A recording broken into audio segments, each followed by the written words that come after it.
Good morning everyone and welcome back to the Doomlink's Live Hunts series. We're back in Monster Hunter Tri, but I don't really know if I'm going to have anyone to play with. This does often happen when I'm recording live, but things usually work out. The only reason why I'm coming online here without having first checked to see if I do have anyone to play with is because I'm willing to make concessions today. I'm willing to play with low rank people if I cannot find anyone to play with in high rank. Am I pleased about it? No, but... Or am I pleased upon considering a scenario in which I would have to do that? No. But, if I must do, then I shall. I will also say that I'm marginally disappointed that I've come online at 9:30 AM my time, and yet there's still almost no one to play with. That's frustrating. Still probably more people to play with than 3 Ultimate these days, or roughly the same number of people. But I was hoping for perhaps in excess of 20, instead of sitting closer to 15, between 10 and 15. It's technically 16, I realise that. Let's see if we've got anyone hanging around who is of a higher rank. That's a good start. HR 45. I just want high rank people. I'm not going to be precious and refuse to play with anyone below HR 51. Because that's a little unreasonable, and in fact unrealistic. Playing with friends, that doesn't necessarily preclude my joining of the room, or joining to the... Anyway, the point is that I could join them if I wanted to, but I don't want to because they are actually low ranked. Now, I do have a public service announcement to make in relation to Monster Hunter Tri.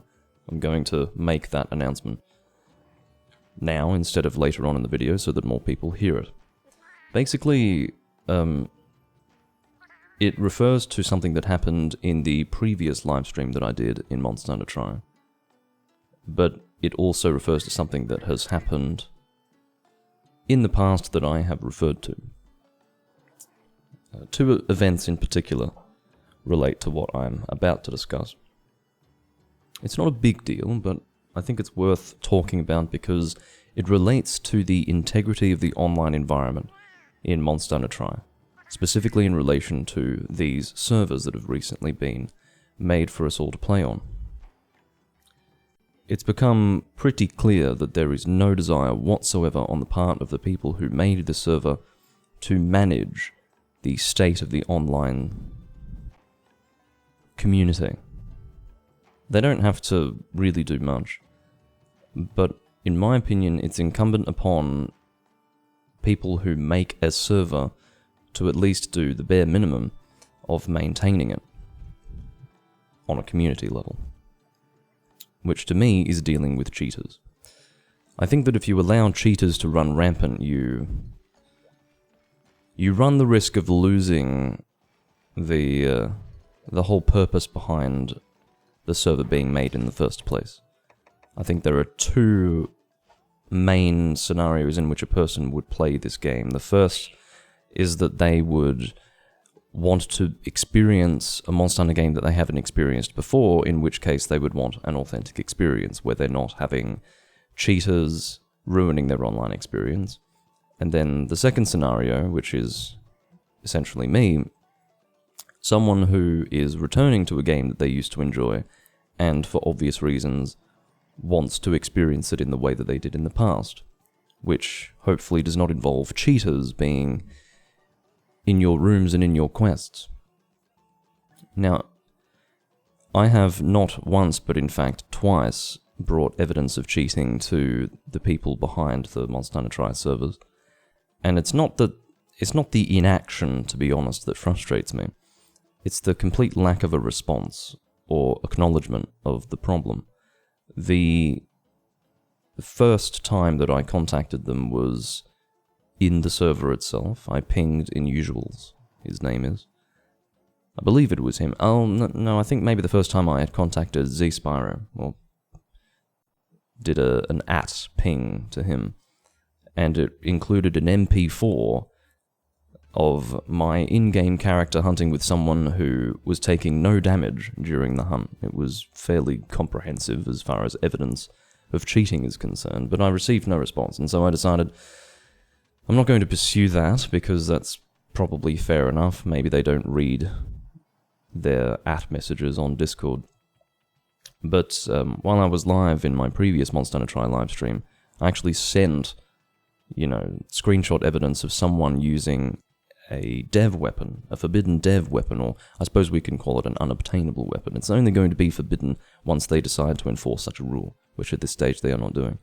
But I sent screenshot evidence of the fact that someone was using one of those unobtainable dev weapons. It's a weapon with inflated attack and elemental values, which is absurdly strong and obviously ruins the game for everyone else when it is used, or at the very least trivializes the experience.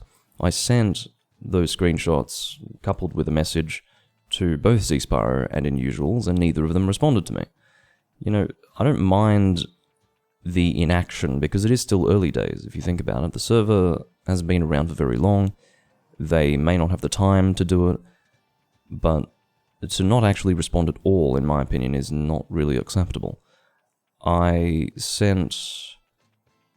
I suppose I can show you what I sent them, just for those who didn't see the last recording, but this was the nature of the interaction.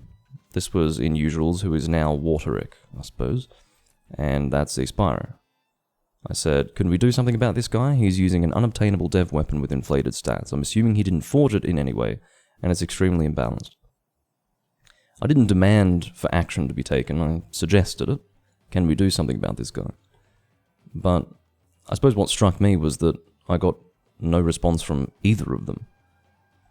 Just some acknowledgement of the fact that people are cheating on the servers that they made and possibly ruining the experience that they no doubt wanted people to have. Otherwise they wouldn't have put the effort in to make the servers accessible to those of us who want to either play Tri for the first time or re-experience a game that was very special to us. I'm just concerned about an environment where that sort of thing is allowed to run rampant, because sometimes it can get out of control. I've said it before, but a circumstance in which cheating is allowed to happen can either go through phases where sometimes you'll see a lot of them and then sometimes you won't see any of them, and then maybe it'll go away someday, but there are also situations where it just progressively gets worse and worse and then something has to be done about it. I would rather not see a state of the server where it does get progressively worse and then there has to be an immediate solution.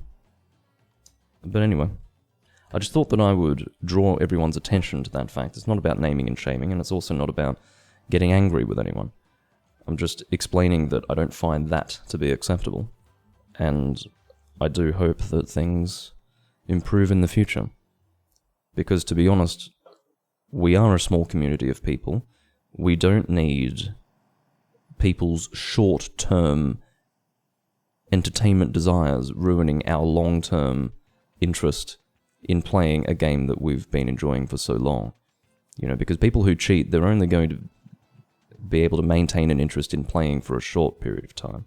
But in that short period of time, particularly if there's a lot of them, they are going to cause damage. At least in my opinion. They'll cause damage to my experience and the experience of other people playing the game, and the general integrity of the online experience is effectively compromised when you've got people running around with infinite health cheats and inflated stat weapons, and I'm sure there are many other cheats that people are using as well that I haven't personally come into contact with. I've had conversations with people who play on these servers, and indeed, there are a healthy number of people who cheat in very obvious ways. So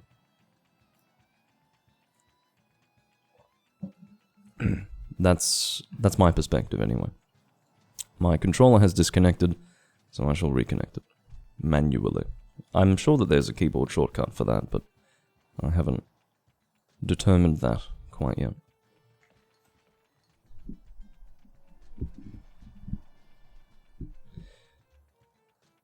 The crazy paralysis lance, I think, was the one that I was talking about, P-Berry. As for, I'm quite sure it was just the one person who was cheating, or in other words, using an unobtainable weapon during that live stream, so...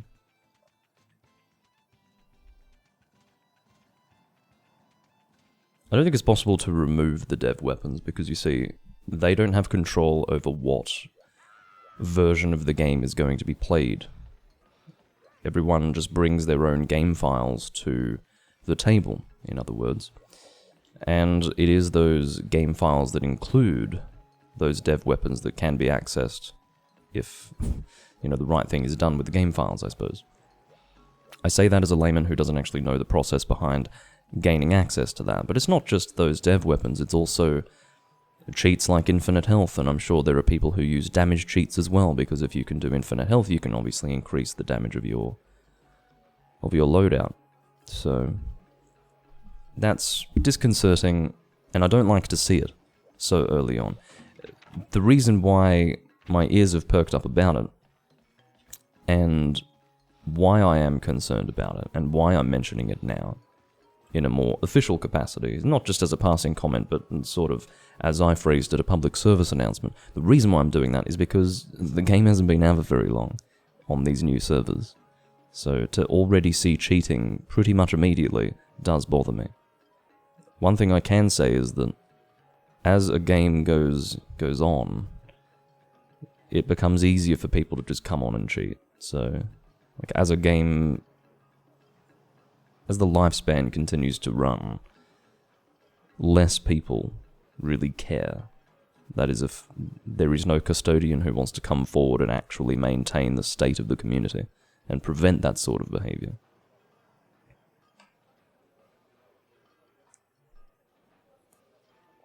I probably don't entirely agree with the tone that I set by saying that it's literally something that the people who made the server have to do. I'll rephrase that by saying, it's not that they have to do it, it's that there needs to be an acknowledgement of it, and there needs to be some kind of plan. It's not acceptable to be silent about it, in my opinion. I think it's unfair, and doesn't reflect very well on the passion that got them this far, if that makes sense. There seems to be a disconnect between a passion that would allow us to play the game as we play it, and yet an apathetic and, well, in fact, non-existent response to people providing evidence of cheating, so it is what it is. I can see that Yasen or Jasen, I don't know how to refer to his name, or how to pronounce his name, but it seems that he's finished his quest. He was probably just mining. Usually if you do that Uroktor quest, it's because you're mining in the volcano. Hopefully he is not going to put his foot down and say, "No, I'm going to keep mining for materials, even though you're here." I hope that he will be willing to do some hunts, because as much as I do myself need time-worn charms, and other such charms, and perhaps even some mineable materials outside of that, that's not very entertaining, so I would like to be able to, perhaps, hunt some monsters while I'm here playing Monster Hunter Tri live for your viewing entertainment.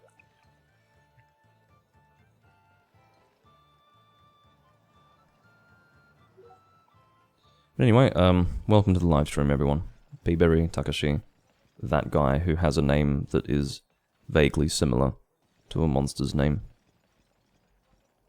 But, yeah, good to see you all at a time that I rarely go live, and on a day that I rarely go live. I have the day off today. It is possible for me to record at this time on this day, but I'm generally not in the mood. Just to be transparent about it.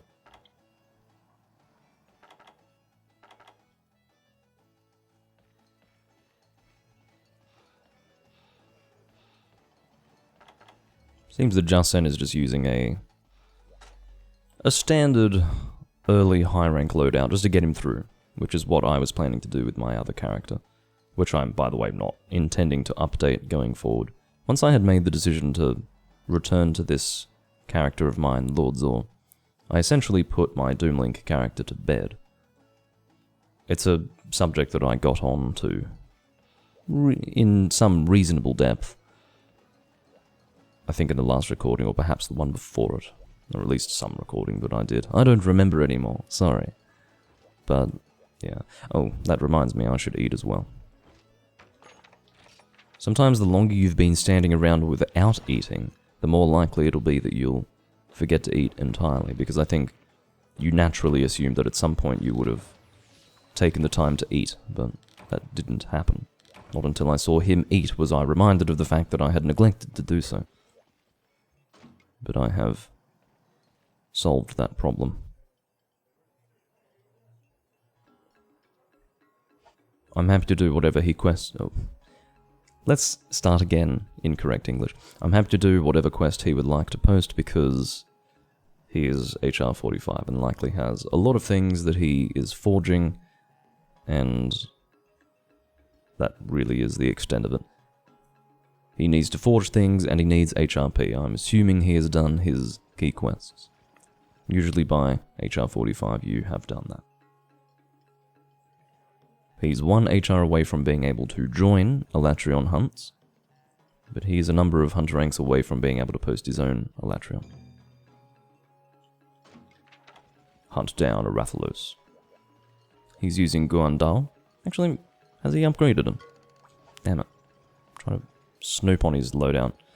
I'll snoop on his loadout in the most discreet way possible by going to player search by gate. What's he got? Unupgraded Guandao. It's still fine. It's acceptable, I would say. Because if there's one thing I can attest to from having played on my Doomlink character, it's that when you enter high rank, I don't know if the same can be said for when you're at the next tier of high rank, which would be Rathalos, but at least when you enter high rank, the health of the monsters accounts for the fact that you're probably going to be using a low rank weapon. So you don't need high rank weaponry or high rank damage immediately. That's the point. Alright, so Rathalos, what would be fun? I'm tempted to use Hammer, but I think I did that recently, so maybe I'll use Lance. Which will be this. And we'll use Elatrion Gleam, that's fine.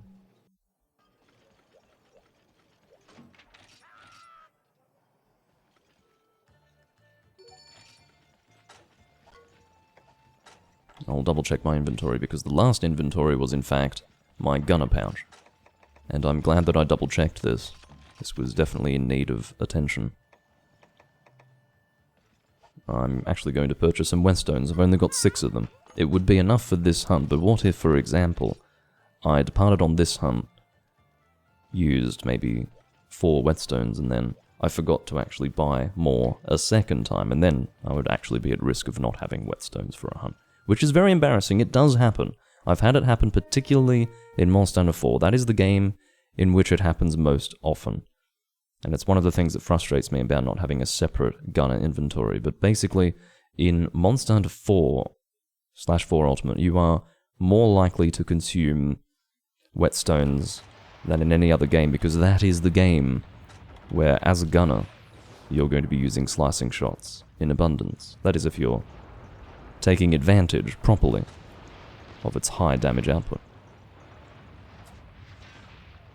Which is to say, you know, using it because it's good. Of course, slicing shots use whetstones as their combination material.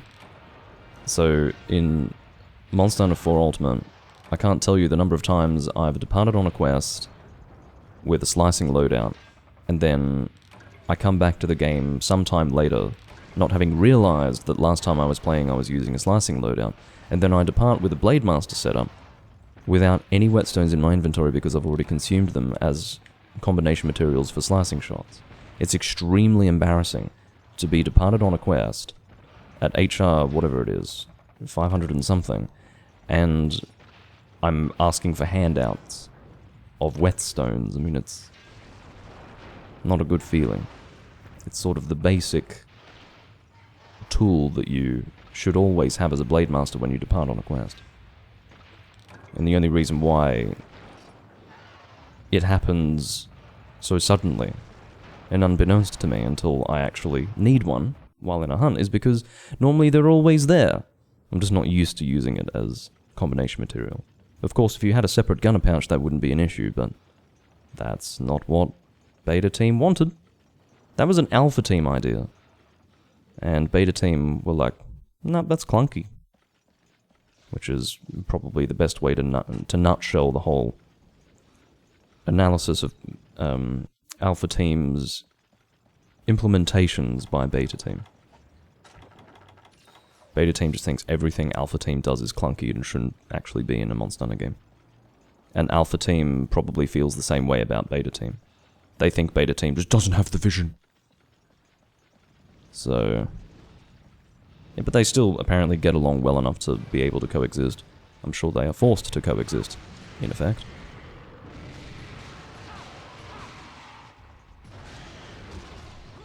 So I will try to put on display the beautiful counter-maneuvers of Lance, and they are beautiful, because they can be achieved on 3 hits.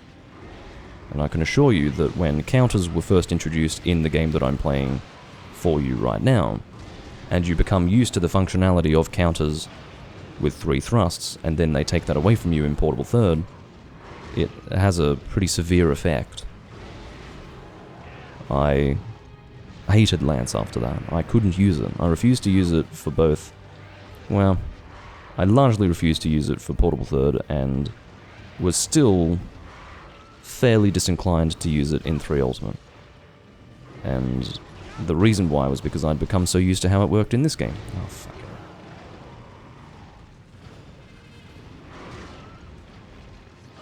Had to turn around... oh, for fuck's sake. Had to turn around to avoid the next impact as well. Look, P-Berry, I actually don't mind the approach they had for Guild Lance in Monster Hunter Generations and Generations Ultimate. Because, of course, the idea was that they wanted to bring back the counter on 3 hits, but they needed to find a way to balance it. And the way they decided to do it was by having a slow 3rd thrust with multiple hits. The idea being that it would take longer, like considerably longer, to get that counter on 3 hits after an attack like that. Which I think was reasonable. I think whether or not the execution of it was good, I liked where the idea came from. I liked the thought process behind the implementation. It was probably better than what you can say Capcom would usually be doing by the end of 4th generation. I mean, to put it in context, we're dealing with Capcom simultaneously devising ways to completely strip Heavy Bowgun of its balance by just letting you run around with the fucking thing, okay? And giving Longsword a counter. Not innately, they would go on to do that because, as I said, they hold the player base in contempt nowadays in 5th gen, but, you know, by way of Brave style or Valor style, you can have a counter with your longsword. That's dumb. This is what I mean. So, like, if you compare implementations like that with the spirit behind trying to give Lance a balanced counter on 3rd hits, I'd say it's pretty good. And I was very sick of it, though, I have to admit. I was very happy to do Striker Lance, once I had realized that that was more traditional, in fact, than Guild Lance in that game.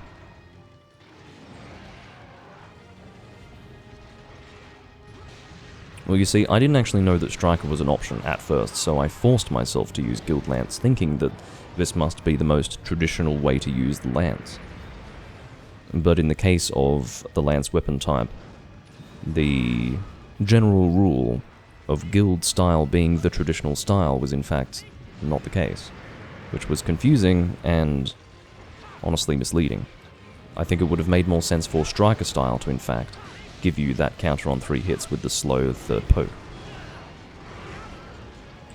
I think part of the reason why I was in 2 minds about it, rather than just being outright dismissive and displeased about the slow 3rd poke, is because it is honestly satisfying. That really slow thrust with multiple impacts, that was actually enjoyable to use. It wasn't enjoyable in the fact that it was pretty slow. I didn't like that aspect to it. But it was satisfying to get off. It was the sort of satisfaction that I wasn't used to having with a lance, so therefore I wasn't immediately taken by it. But again, it was satisfying on its own if you were flexible of mind enough to accept it for what it was, and to accept it for what Capcom were really going for. As I say, the thought process behind it was respectable, and I'm glad that they were thinking more carefully about it. Giving careful consideration to the balance of a weapon type, that's a good thing.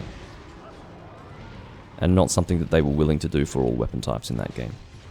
And then after Generations Ultimate, they decided that weapon balance was unimportant, generally speaking, because all you need to do is swing your weapon around and hit monster. And then they give you different ways to swing your weapon around and hit monster, because that, I don't know, gives the illusion of intricacy. Sorry, I would have to go into more depth to explain what I mean by that for those who didn't immediately understand, but suffice it to say I don't like 5th gen. So we had a guy join this room, his name was Mario, and he saw that we were departed on a quest and immediately left the city upon realizing that we hadn't departed on a quest. My response to that is that in the first instance he could have determined whether or not we were on a quest before even joining the room, and second of all, you're playing Monster Hunter Tri with 16 players online. It's time to get fucking patient and just wait. I'm going to check to see if he was actually high rank or not.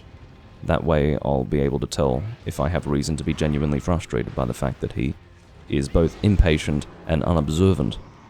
Impatient in the sense that he doesn't want to wait for another 5 minutes for this quest to be over, and unobservant in the aspect that, or in the respect of him being unable to see that we were departed on a quest from the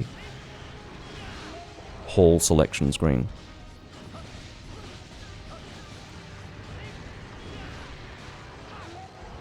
They actually give you more information in this game than in Monster Hunter Tri, than in Monster Hunter 3 Ultimate. Because in Monster Hunter 3 Ultimate, all they tell you is whether or not the room host has departed, whereas in Tri, they tell you for each individual player whether they are in the city or on a quest. And that guy still couldn't avail himself of that information. So I don't really know what to say, other than if that's not good enough, nothing is. So I'm just bitter. I don't like seeing that sort of attitude to online play in a game like this. It's a very 4th gen attitude to online play in a 3rd gen game. Which, quite frankly, is reminiscent of oil and water combining. Or attempting to combine.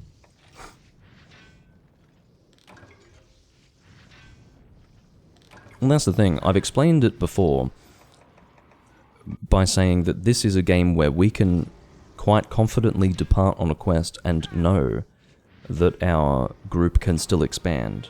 It can still increase in number despite the fact that we are doing quests. But if people want to behave like that,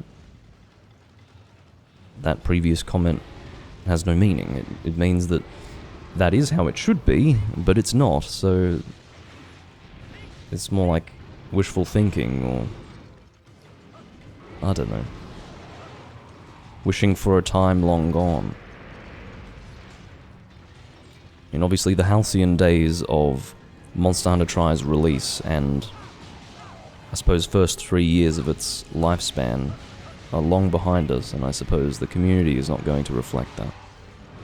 Well, it reflects that, in that they're not playing in that way anymore. Which is sad, but that's alright.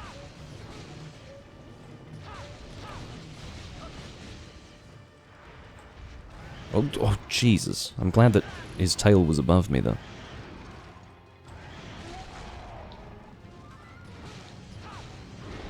If it was 2nd gen or 1st gen, that would have hit me because the tail was vaguely close to my standing position, which means that, well, I have to take the hit.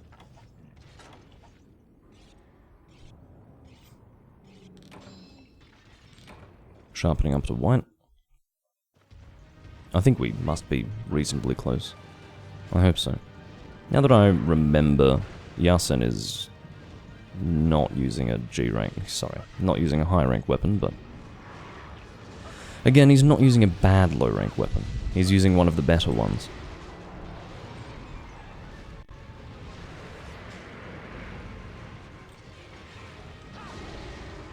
I'm starting to wish I had brought flash bombs, just to really shit on this monster. Maybe I'll put you in a, well, once you're not at risk of flying out of here, I will put you into a pitfall trap. Although I am tempted to wait until he is exhausted, because he must be close to being exhausted, unless he has already been exhausted and I didn't realize that when it happened.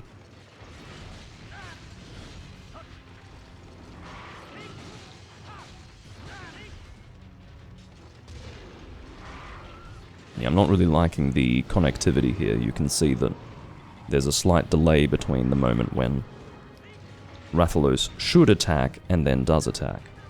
So I need to be a little bit more defensive. Yasin needs to take care. Is that...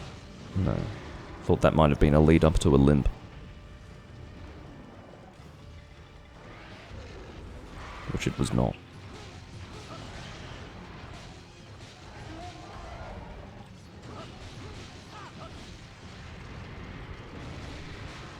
Flinch, please. Thank you.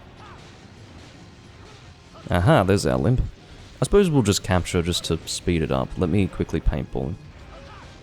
See those paintballs? They're like fucking throwing knives. In Try and Portable Third. It's lovely, I love it. Sorry, Try and 3 Ultimate. Portable Third, not quite that way, but still not too bad. I'll replace the Earth Crystal. I'm going to try and get him in a trap before he gets to the volcano region. Or the hot areas of the volcano, more specifically. Can I get it down fast enough? Oh, I have speed set up. I could have even positioned it better than that, but that's alright.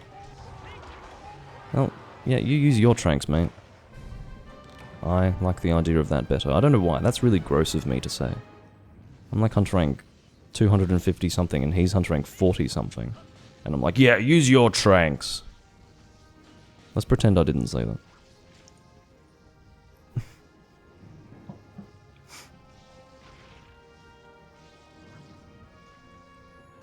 You're free to chat with me. I mean, as long as it's... what I'd say, P-Berry, is that as long as whatever response I would give to our conversation, as long as that... I forgot how I started the sentence. Basically, as long as whatever response I give would be interesting to anyone watching, then yeah, I don't mind. I can always read up the chat to catch up to anything that's been said if I'm focused on the game itself.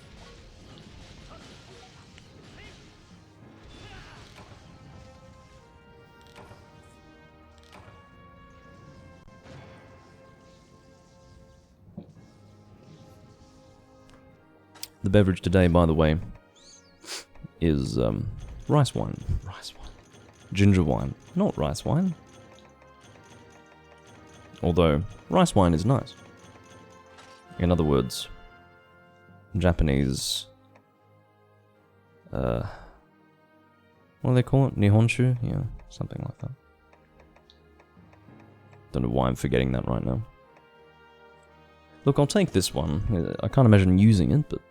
yeah, and speed setup plus 8 one slot is not necessary. Yeah, same as yesterday.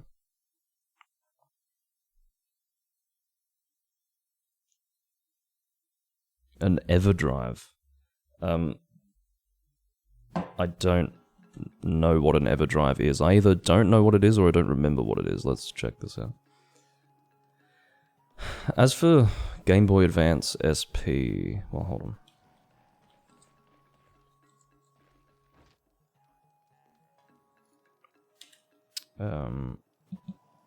Look, I'm not going to give my immediate impression on the SP, but I'll just find out what the Everdrive is. Everdrive. Oh, it's one of those, yeah. So I had the same thing for the Nintendo DS. My thoughts on that kind of thing?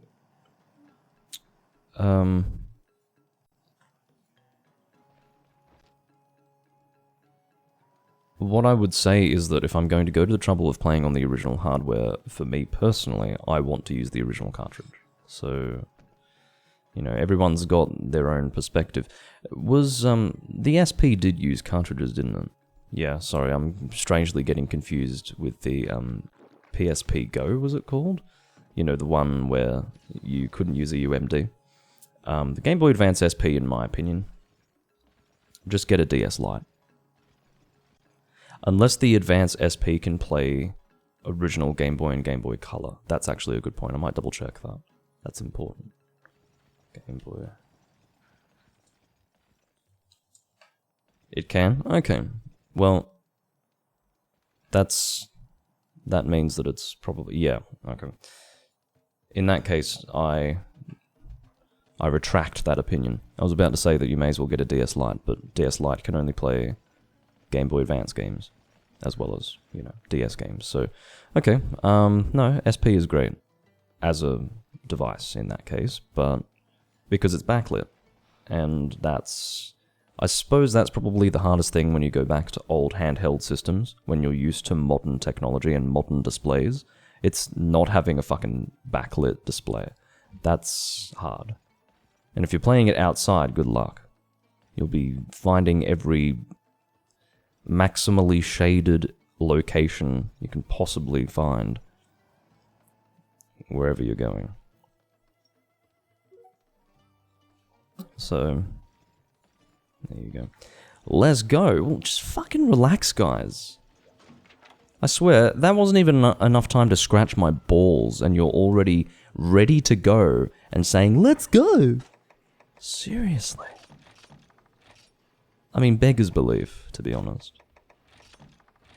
It's Monster Hunter Tri, just to remind you all. Not fucking... what, I don't know, Generations Ultimate? It's the best comparison I can make. Alright, so it's double trouble, so... I'll bring a hammer.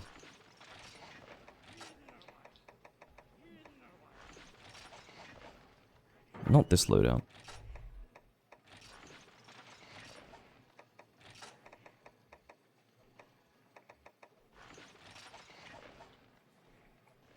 But yeah, if I'm going to play on hardware, like if I'm going to go to the trouble of doing that, I would rather use actual game cartridges. It feels more... You know, it's like you get the full experience that way. The authenticity of that is what you should be aiming for if you're going to go to the trouble of having physical hardware, but that's just my perspective, and I wouldn't discourage people from using an EverDrive in this case. That is assuming it's something that has, you know, multiple games preloaded on it. That's what it looked like. Maybe I'm wrong, but yeah, if that's correct, like if my assumption is correct, then yeah, it's not something I would use, but they are expensive. Some games are extremely expensive. If you're looking for fucking Pokemon games, my god. The collector's scene has just completely lost its shit over the last, I'd say, 12 years. The last 12 years of collecting of older games has ruined it for people who just want to own the games and play them, and not just have them sitting on a fucking shelf, and then you can look at it and go, oh, I own that, and then never play it. Fuck those people. What is Daddy doing? Is he rotating his food or something? What's he doing? The mysterious mimic. Is he for real? I will express my... Oh, 35. Well, what's his HR? 32. Oh, I understand. Look, most people, Daddy, I don't want to be this guy. In fact, no, I do want to be this guy. Daddy is selfish and stupid. And I'll tell you why. He joins a room, and he can't join the quest. He says, 35, sad face. He's HR 32. Instead of politely vacating the fucking room to allow someone to join who perhaps can hunt with us, he departs on his own quest and makes that impossible. Because, I don't know, apparently he would rather play solo than perhaps look for another room, or hunt with someone else, which is fine, but guess what? If you want to play solo, you can make a solo room. People do that.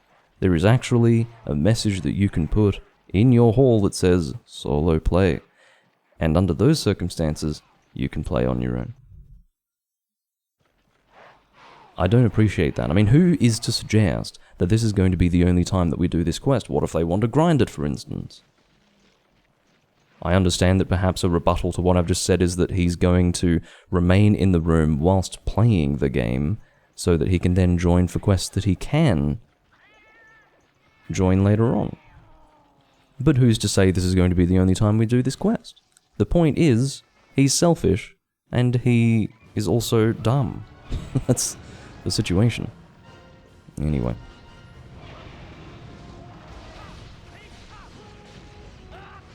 I don't appreciate that at all.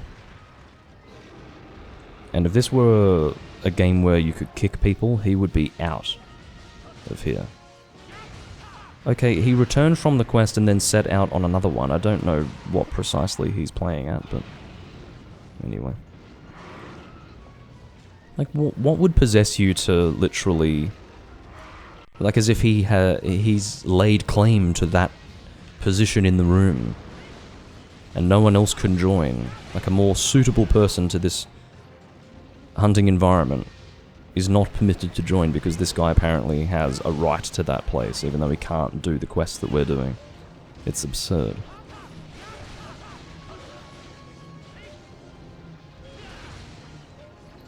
If you didn't know that, Autonomic, you haven't been paying attention.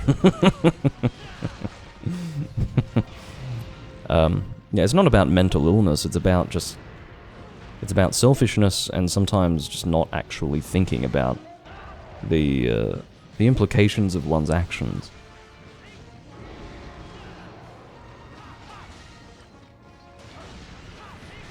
I was hoping to be able to get something out without being hit there, but that did not happen.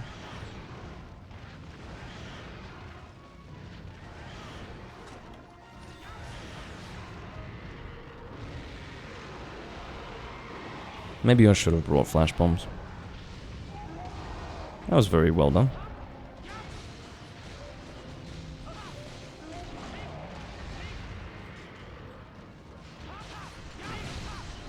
I do regret the fact that I just hit them away from the head like that, but sometimes when you're the hammer guy, shit happens.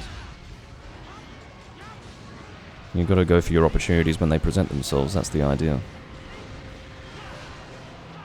Why am I doing this instead of doing a triple pound golf swing? There's two reasons. The first is that the super pound is stronger, and the second is that with that positioning, particularly with there being a decline in the terrain, I wasn't too sure if I'd be able to get a golf swing on target there.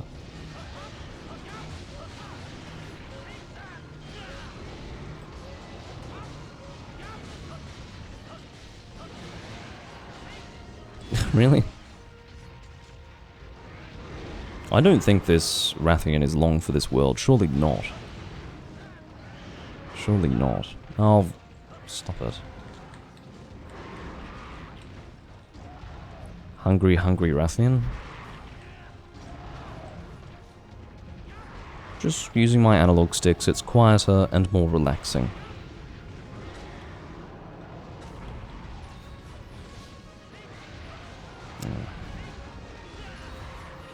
Well, she's leaving now. Are we going to pursue her? I would like to actually pursue her under these circumstances because she's quite weak. And I will carve her tail, otherwise I will forget to. Looks like she's heading to 5 or 2.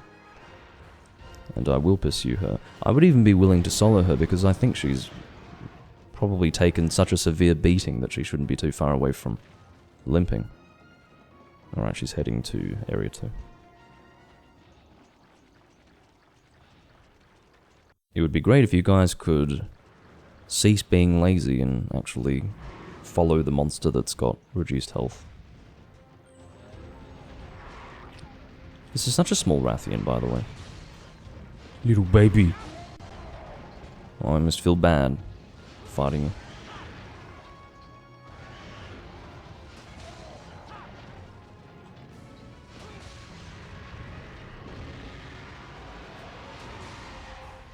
Oh, there you go. Oh no, that's because Rathalos is pursuing, which is fine. I can live with that. If she's moving on, then that's fine. I will pursue her, as I said. Although that was obviously poor judgment on my part to neglect to paintball her. Maybe... yeah, maybe that wasn't Rathalos coming this way. I suppose she was just looking to move on.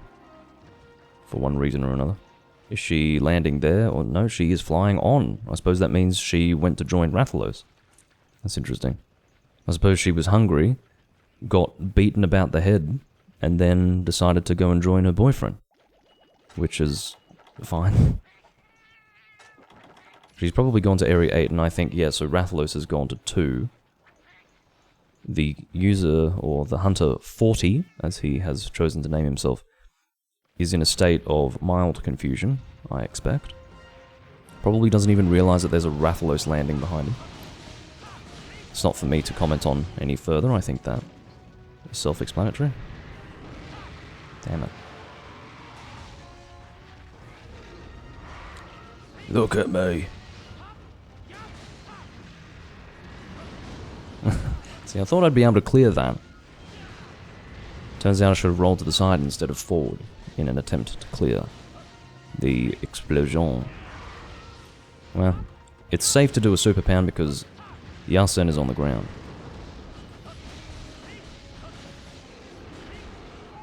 Can I do anything with this stamina? Let's find out. Of course I can. I'm Doomlink, the guy who never has stamina. It's a specialty of mine. Hunting with the minimum amount of stamina required to actually play the game.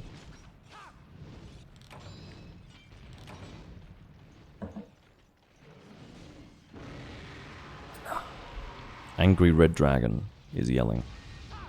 No, shut up. I was checking the live stream and accidentally played it.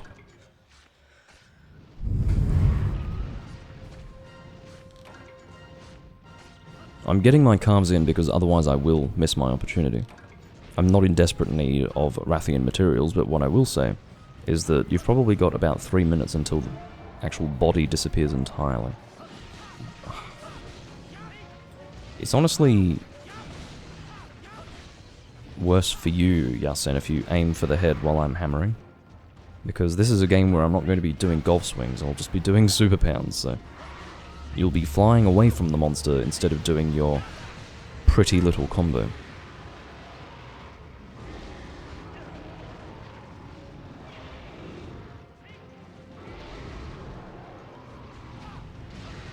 Someone presumably is using a poison weapon. I didn't actually clock the fact that someone was using that. I see that it is 40. He is cosplaying as a vampire and also flashbombing the anus of the red dragon.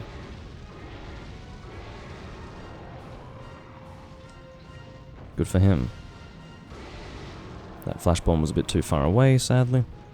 Positioning was fine, just, well, you know what I mean.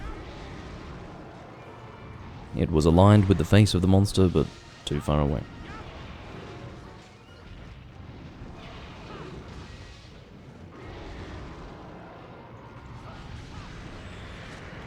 I'm going to trap you because you're pissing me off.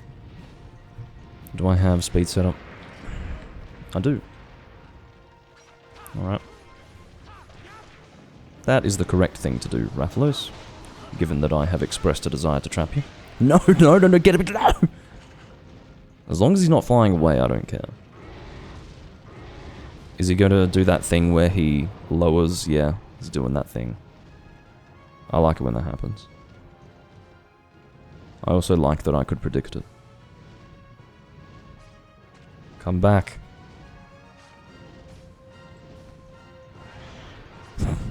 Technical difficulties. Now get over here. Not just you, but also the Longsword Wonder Boy. Longsword Larry the Third. Oh, for fuck's sake. That's the Rathalos special, the I'm almost in the trap, but I'm gonna fly now. What's extremely frustrating. There's two things that are frustrating. No, you don't. I'm gonna grief this guy, hold on. You fucking prick.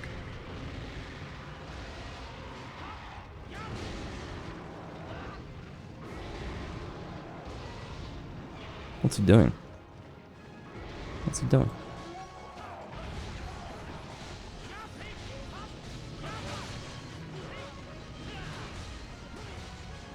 I know what I'm doing for the rest of this hunt, and it's got nothing to do, in fact, with hitting the monster.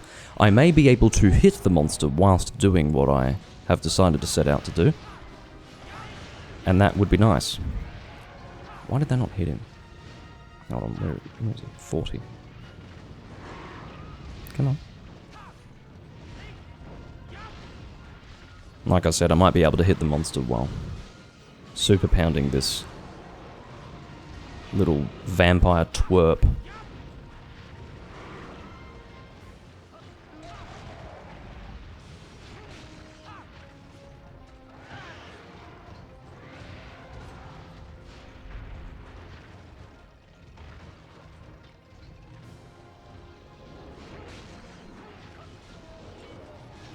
Alright.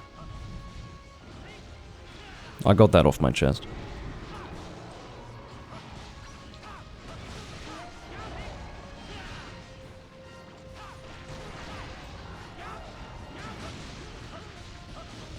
And yet not quite. I'm glad I managed to get a KO after all of that.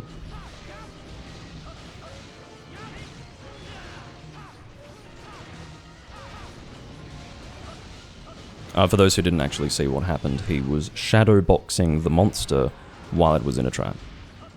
Which is possibly an innocent and cute gesture to him, but to me, it's a waste of my time and it's not funny.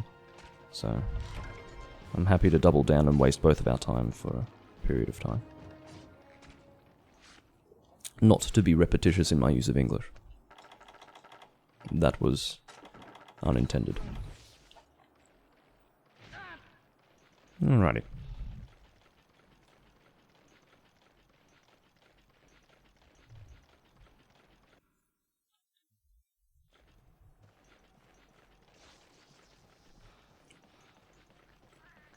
Where are you going? Oh, he accidentally ended up outside the area. Let me just paintball our friend, the Rathalos.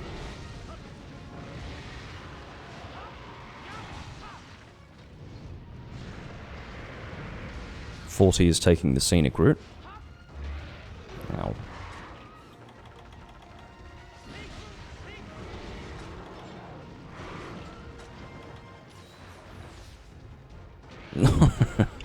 Leave me alone. Christ. Yeah, I should have really brought flash bombs for this. But I did not. I always hope for some sort of land compensation impact, which will result in a flinch when I do that upswing, by the way. Daddy is back from a quest. Maybe Daddy can now get the fuck out of here and we can get someone else to join. That would be nice. Preferably someone who's not named Daddy. We could pretend that my super pound did that. You know, sadly, it was quite obvious that it wasn't, but would have been fun to pretend.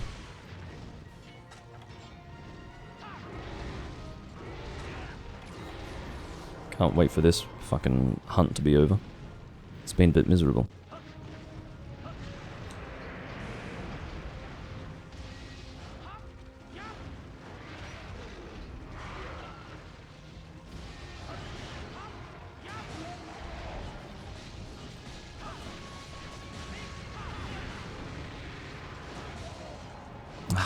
out of range for a golf swing. How annoying is that?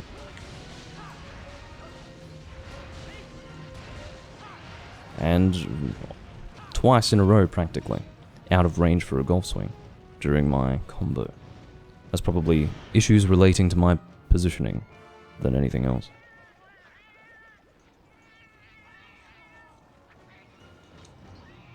Yeah, he's times fucking nigh, alright.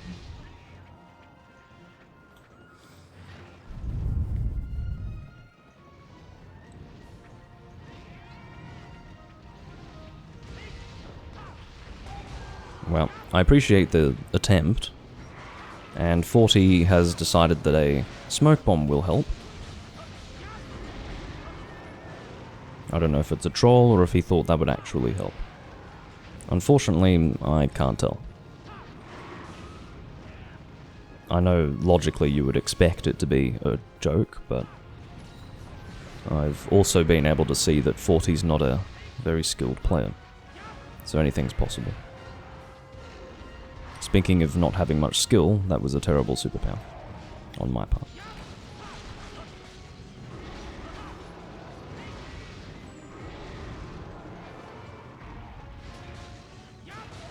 There you go. That should be the killing KO, to be honest. There you go. Good night. That was a long hunt, considering that there were 3 of us involved. I can't really say that that's acceptable, but we'll deal with it. What I can tell you is that Daddy has yet to set out on another quest, so he's probably sitting tight waiting to join us for the next one. Can't say I like the guy, but if he's hanging around, it's not like I'm going to say that he can't play. I'm not in a position to do that. It's not even my room, technically. Hello, Dragoon. Oh.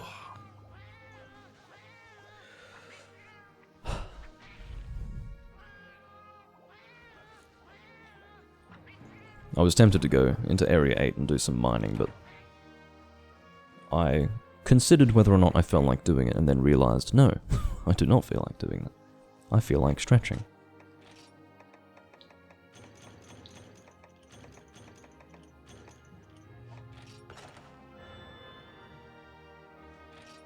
What's that? Crap is what that is. Hunter rank 240. As I suspected, that was a girl crowned small Rathian. Little girl. Small baby dragon thing.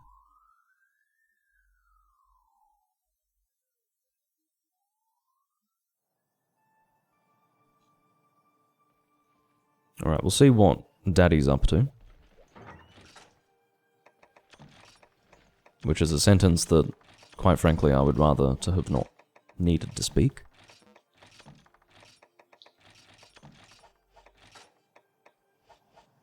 I'll go and get a pitfall trap as well.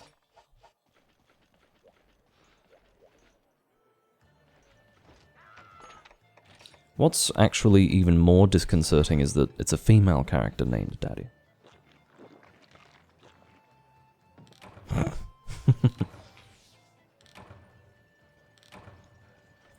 I will take your feedback on board, Peaberry. Could we have a vote for alternative names for Daddy? I'd make a straw poll, but I couldn't be bothered.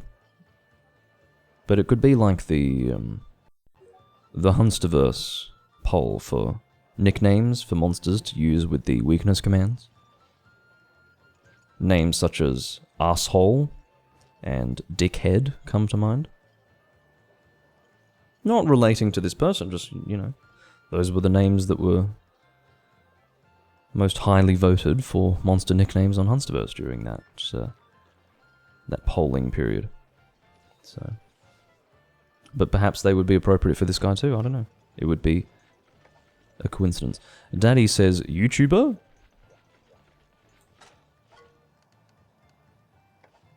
I'm not going to respond to that. Alrighty. I suppose Yasen can continue. Well, This is a quest that Daddy has already posted, so... It makes me wonder if this is actually a key quest. It probably is. My concern is that there are probably going to be 4 of us, and we have to do our best not to kill this Kurapeka. I think the most sensible thing to do would be to depart with Capture Guru.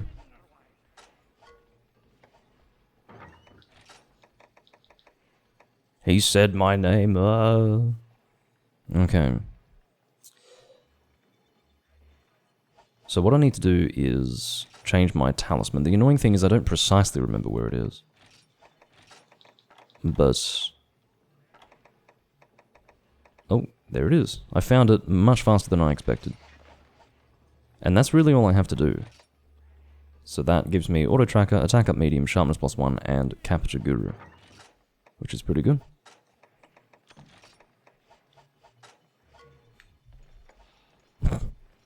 That's a great interaction there. Yasin's like, huh? Daddy, in response to the posting of this quest, has posted his own thing.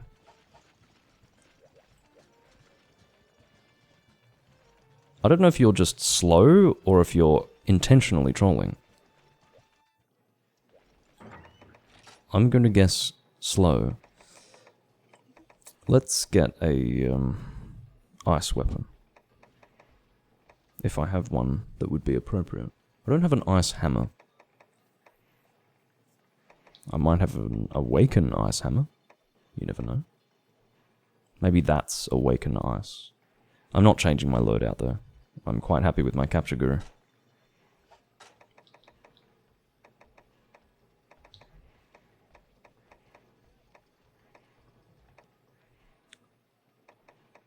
Suppose we could use... well, I don't have an ice longsword because I don't think there is one. I don't remember there being one in this game. Alright, how about Nardabosh? Let's just do that. That seems reasonable to me. Hey, bread users.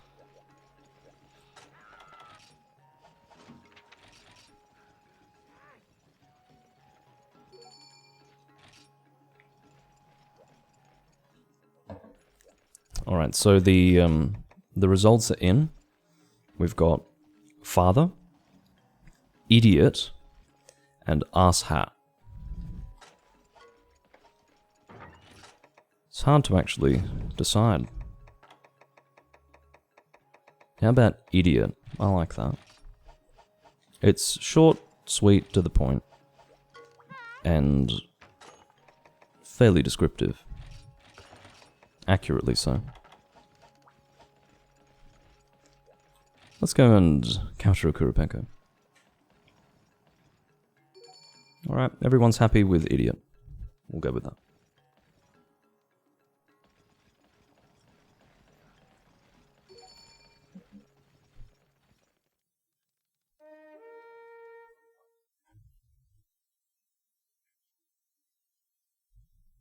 Heading to destination.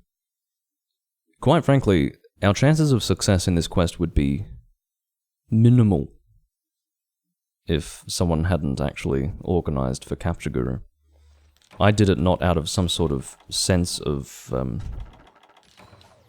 selfless volunteerism. It's because I don't want to fail this quest, so...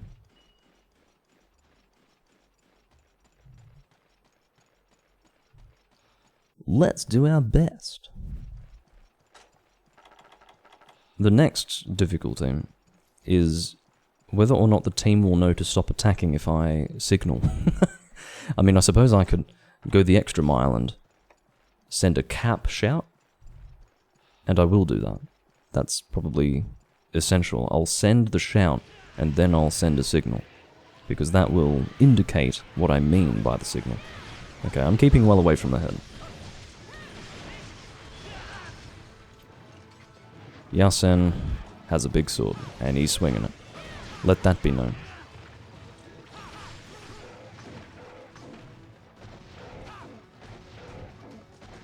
As for whether or not this is a key quest, it might be.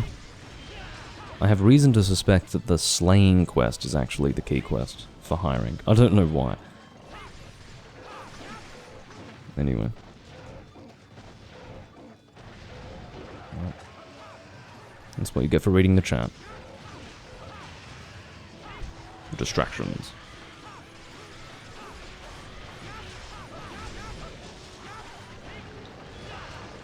That's a Deviljho being called. I would do it, but not with this team. Daddy is shadowboxing. Is it a joke that I'm not in on that everyone's shadowboxing? I know what to do. Let me try to... How do I grief him effectively? Well, he's not even engaging anyway, so I'm not going to go there. Is there a reason why people are unironically, possibly, shadowboxing monsters? I do realise that there is a feline skill associated with it, and I do realise that it technically deals damage, but it doesn't really deal damage, that's the point. Those two are fighting a Deviljho with shit weapons, so... I mean, 40's weapon is probably acceptable, but it's not great. Daddy has fainted. So... Again, does not require further comment from me. He has responded with a heartfelt sorry, but unfortunately any amount of contrition expressed by him does not actually absolve him of the transgressions that he has performed or carried out. Alright, so we do have a capturable Kurapeko. I will be the first to admit that I was not watching.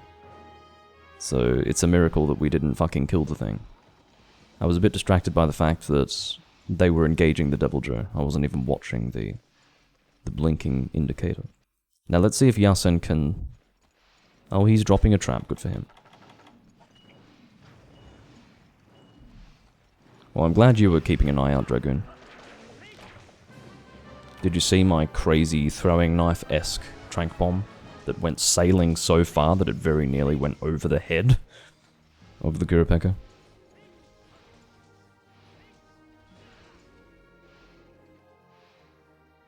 Oh, sorry, I've been saying Daddy, haven't I? We've chosen another name, and I will use that name going forward.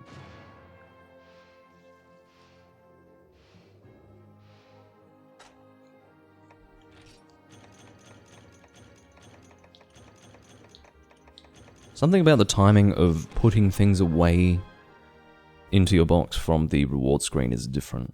It's harder to do it fast in this game. You really have to wait for the animation to at least begin before you move on to the next one. It slows things down, noticeably. Well, that was a common thing in first generation Dragoon. Like, some monsters wasn't good at all. Like, back in first generation, there was this really cute idea that the Alpha Team developers had, where you could only capture a monster in a capture quest, and they would only ever give you a pitfall trap. So, in conjunction with that, your trank bombs would sail in a fucking arc, okay? So, not an aggressive arc, but compared to this game where it's very straight on and long range, well, this was like a short range arc. It was extremely easy to have a monster drop down in its pitfall trap, and then your trank bombs just go over it. I particularly think of monsters like Kutku and Gypsaros. I received a short message, which is probably a friend request, from Idiot Doomlink. Yeah. Well, good for him. I need to eat.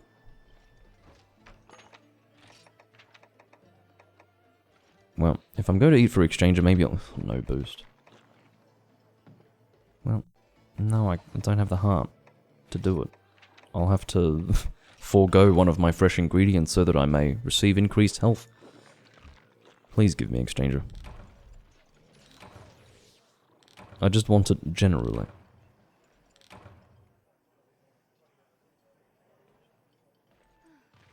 Yeah, it's important to pause, P-Berry.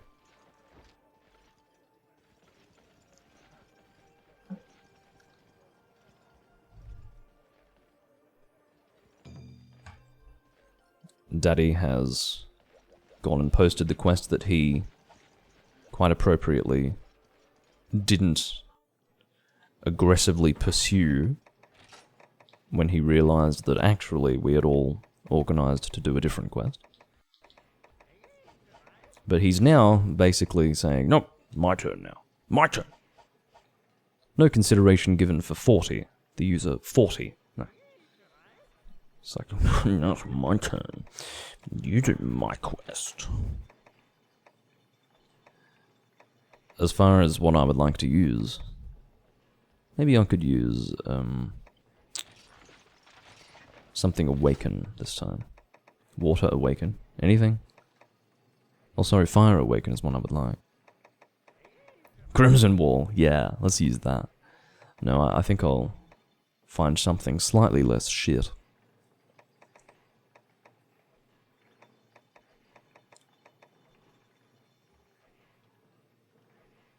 Gigas Hammer? No, I don't hate myself that much.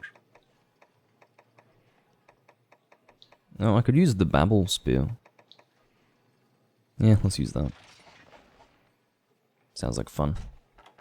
Of course, I don't have any skills relevant to the lance with this set, but I'm not going to make a special Awaken Lance loadout, not in this game.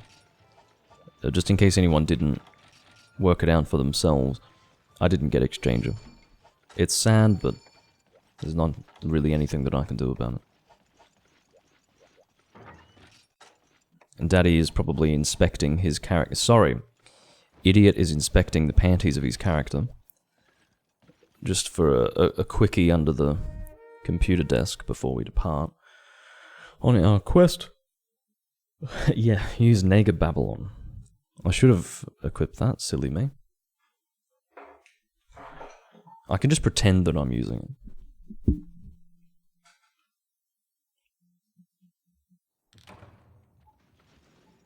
Well, that has, Dragoon, what you describe is now the common courtesy of hunting online in Monster Hunter. But I suppose 40 does not deserve that courtesy. Anyway, prior to this point, I was quite happy to do all of Yarsen's quests as he posted them, because really, it is his room, so he can do whatever he'd like.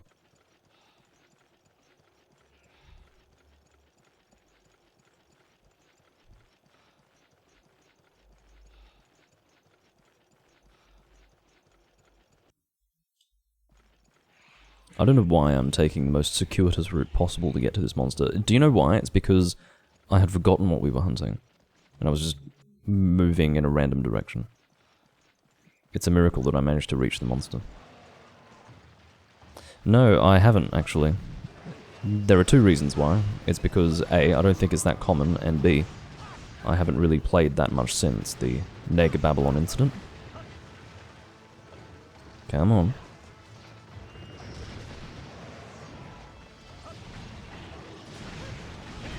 I suspect that I'm going to get flinched quite a lot in this hunt.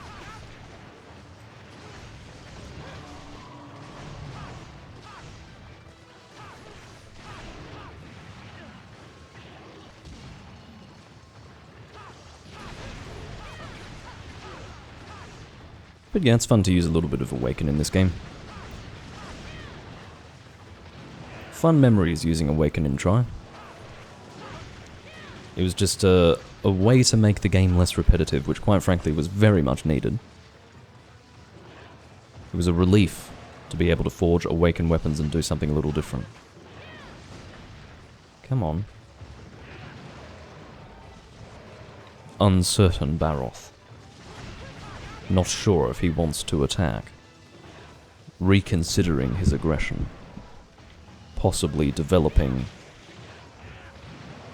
sentiments of positivity towards hunters. No, I wouldn't go that far. That just sounds like a bad fanfiction.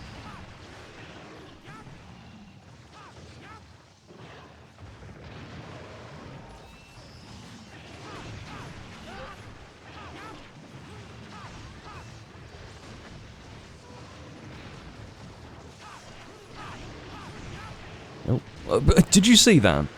That would have been a successful countering of that fucking tail swing, but due to network instability, the combo was skipped and then redone. Okay, I don't think I need to explain why that was ridiculous. That's fairly cut and dry. It's not up for debate. That was dumb and unfair. Thank you. Uncertain Baroth would make for an interesting subspecies. If you think about it, that would be kind of scary. Just a really unpredictable Baroth. Who's just not sure if he should attack at any given moment. Constantly reconsidering whether or not to hit you. You don't know when the tail swing is going to come out. You don't know when he's going to charge.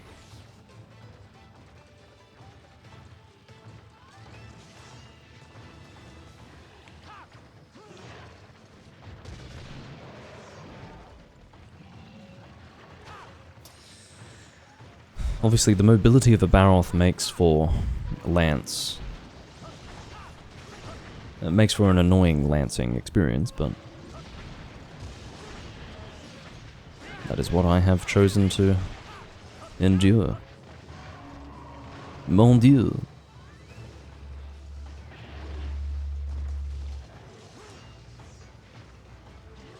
That's my idea of rhyming.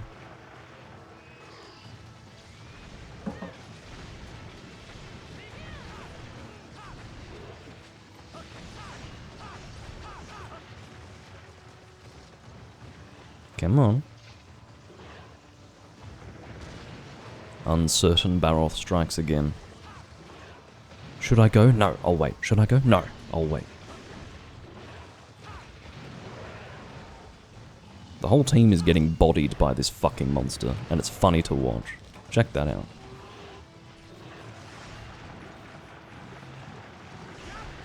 You know what I like? Wasting my time doing a fucking counter maneuver only to be hit by that mud at the end of my counter. That is the second time it's happened now.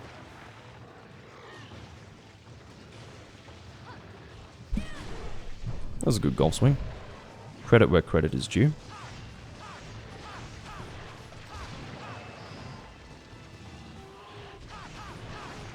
I'm not going to counter now. Actually, I'll counter towards the end. That's what I have taught myself to do. I know now not to counter immediately upon the commencement of that combo or that attack from the Baroth.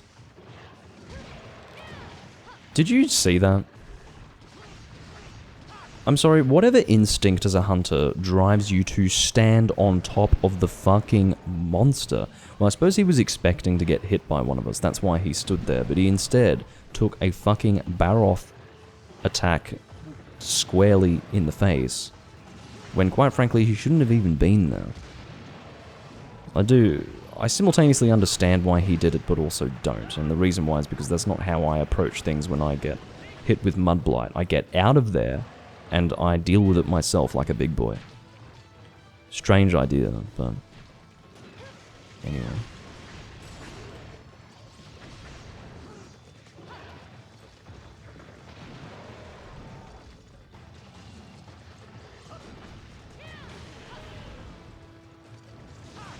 Eventually got the KO. Better than never getting it. I'm trying to aim there. That's what I want.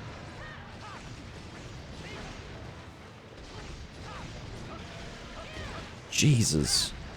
Having to shield my teammates rather than anything else.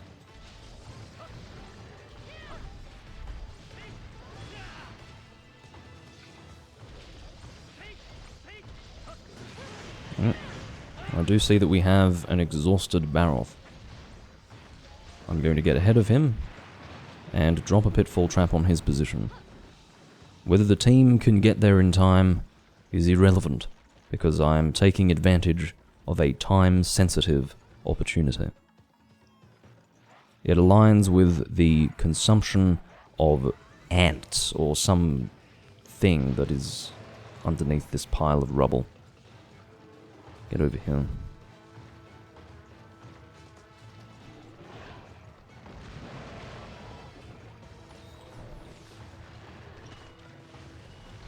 What the fuck?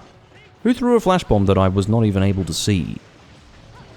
Whoever did that deserves to actually be drawn and fucking, like, put on the rack and have their body bent that way. Whoever the fuck had the presence of mind or lack thereof to throw a fucking flash bomb in that moment. Let me explain to you why that is fucking stupid. The monster was already committing to an animation that would put it in one place. It's called eating. And you've thrown a flash bomb to cancel that out. It's extraordinary. Now, the reason why a pitfall trap is fine in that case is because if I don't pitfall trap immediately, I'm going to lose my exhaustion opportunity. So that's okay, but throwing a flash bomb is not okay under those circumstances, quite obviously.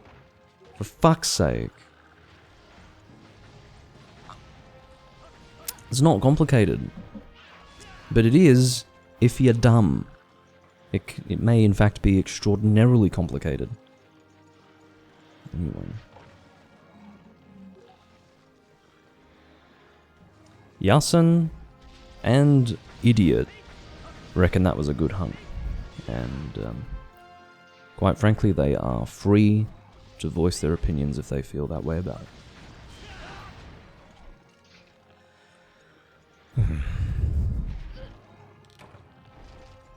I was able to survive with green sharpness there despite it being high rank Baroth, so that's nice, I suppose.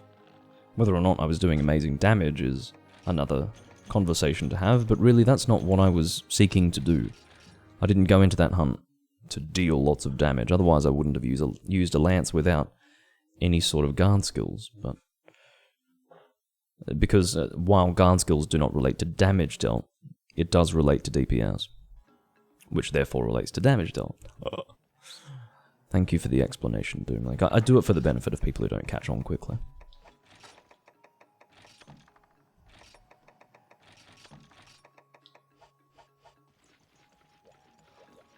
Let's eat. Exchanger? Yes, please.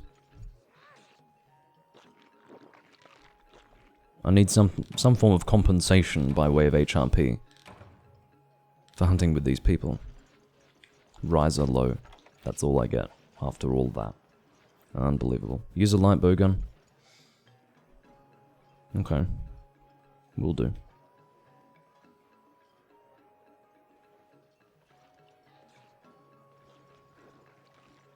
A ridge break? Is ridge the head? Dragoon, I'm assuming the reason why the flash bomb didn't actually appear on screen is because of a network issue. Admittedly, I've never encountered a network issue that would prevent a flash from physically going off on my screen, but there do seem to be network instability concerns here, and they may manifest in creative and strange ways in this game.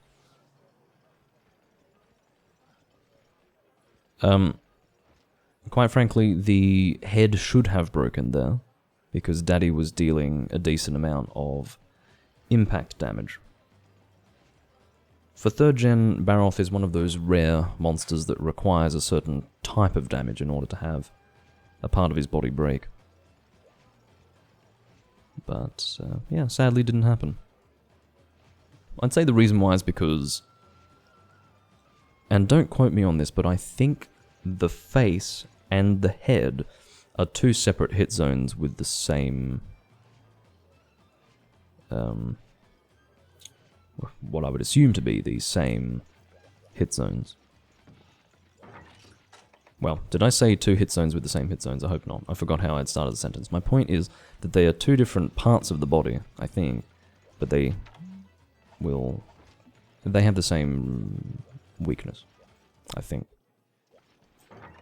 Which is to say that you can hit the face, still deal KO damage, and still deal your head damage, but it won't contribute to the breaking of the head, which is like the crown. We'll say the crown. I prefer that. Ridge, just... I don't like the word ridge.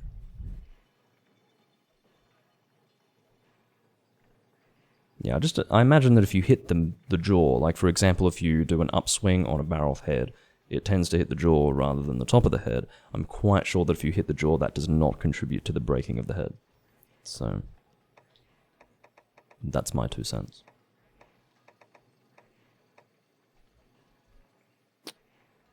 I forgot what was posted. But I'm using light bowgun because it was requested of me. Where's my fucking... I'm so blind. Here we go.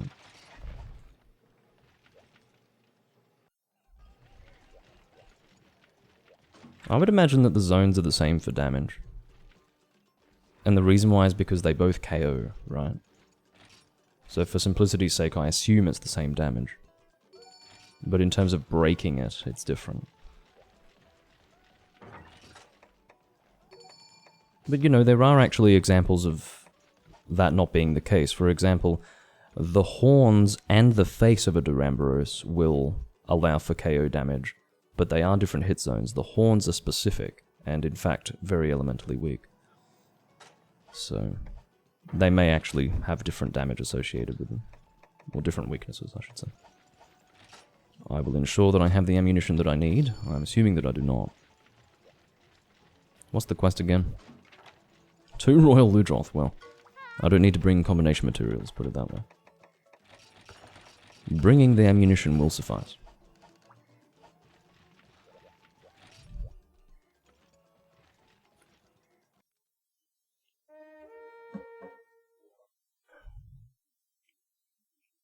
I will ensure that I'm in a safe place, and then I will go to the bathroom. I just didn't want to delay the people who are waiting to depart on the quest. Best not to waylay them in the city when they would like to be playing the game. I will do some mining. Yasen doesn't want to mine and instead wanted to kick me. Don't know why. I can give him a pickaxe. Hey, stay here, mate. Oh, I can't. Sorry, I can't give you pickaxes. And even if I had done, I wouldn't have been able to, because you literally, instead of jumping off, you disappeared off the edge. So, yeah. Unfortunately, my mega pickaxes cannot be given. They are rarity 4, which is pretty rude of the game to not let me give other players my pickaxes. Okay, so I will be back momentarily. I have to visit the little boy's room.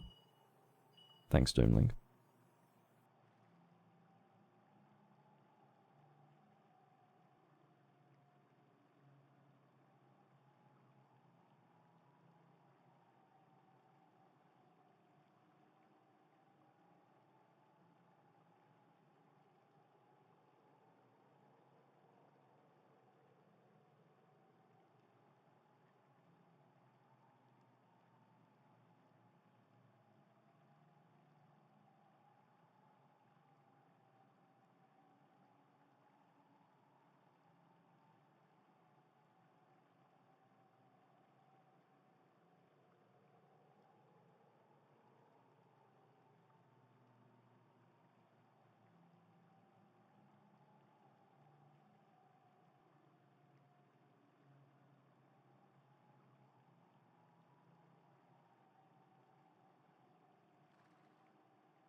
I hope you all enjoyed watching the pink butterfly.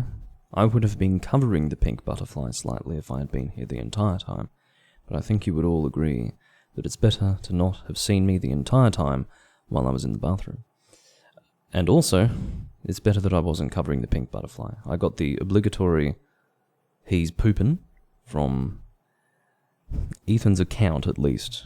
It seems to be shared at this point between Ethan and Tyler. Good to see you, Tyler. I did use my Doomsync. Well, actually, no. It would be more accurate to say that I didn't. Because Doomsync was from my previous residence.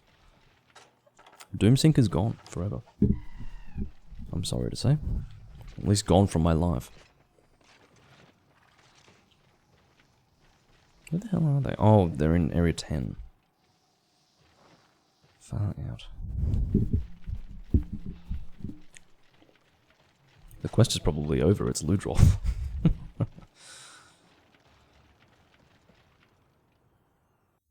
Remember the construction? Yes, I do, actually. I do happen to remember a time when there was endless construction being undertaken by an extraordinarily discourteous individual who lived adjacent to my property. I didn't like that man. His children were also inbred.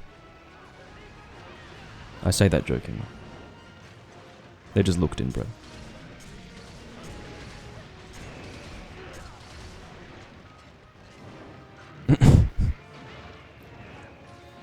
Can we fix them?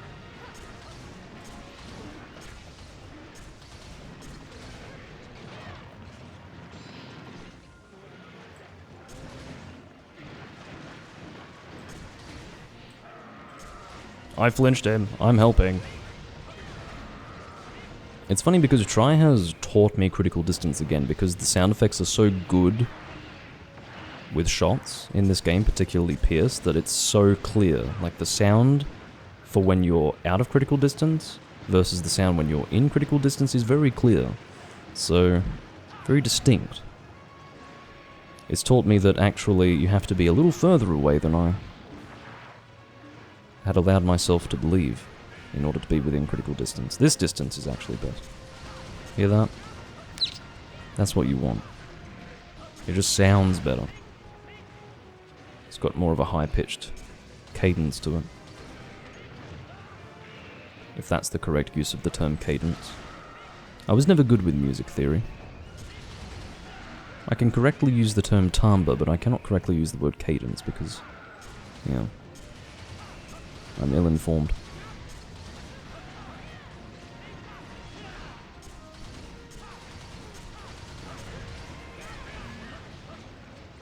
I'm genuinely upset to see this Ludroth being so fulsomely beaten.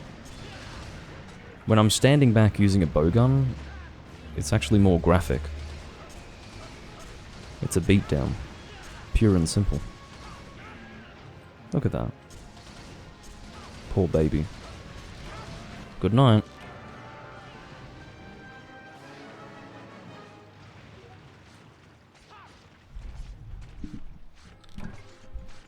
Oh, did I neglect to put things away? No, it's not that. It's that I mined before departing.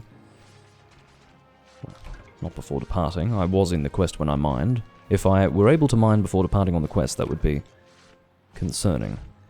And would probably mean that I'm a cheater, but I mean, before departing the secret area. Before engaging the monster in battle, we can say that. I'm sick of carving and then not being able to put it in my inventory, so I'm going to cease doing that.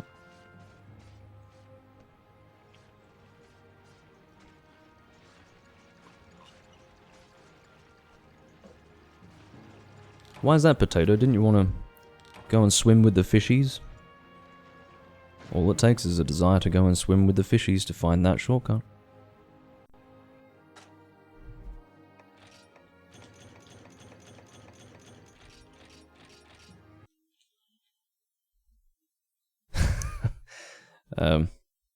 Once again, if you saw me using dual blades here, that would be cause for concern.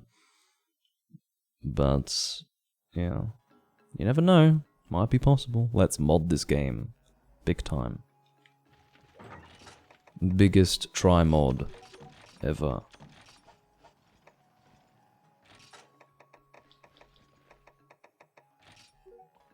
What, it took you 200 hours of playing try to realize that you could swim in the game? What were you doing?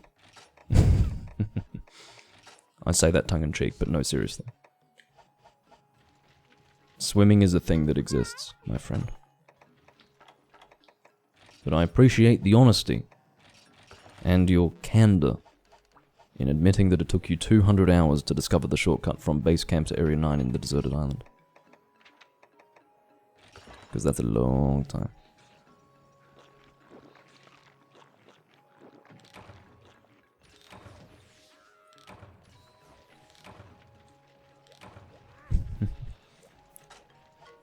I'd be happy to use dual blades if they were an option, of course, but they are not, and that is one of the problems with this game. The very limited number of weapon types from which to choose.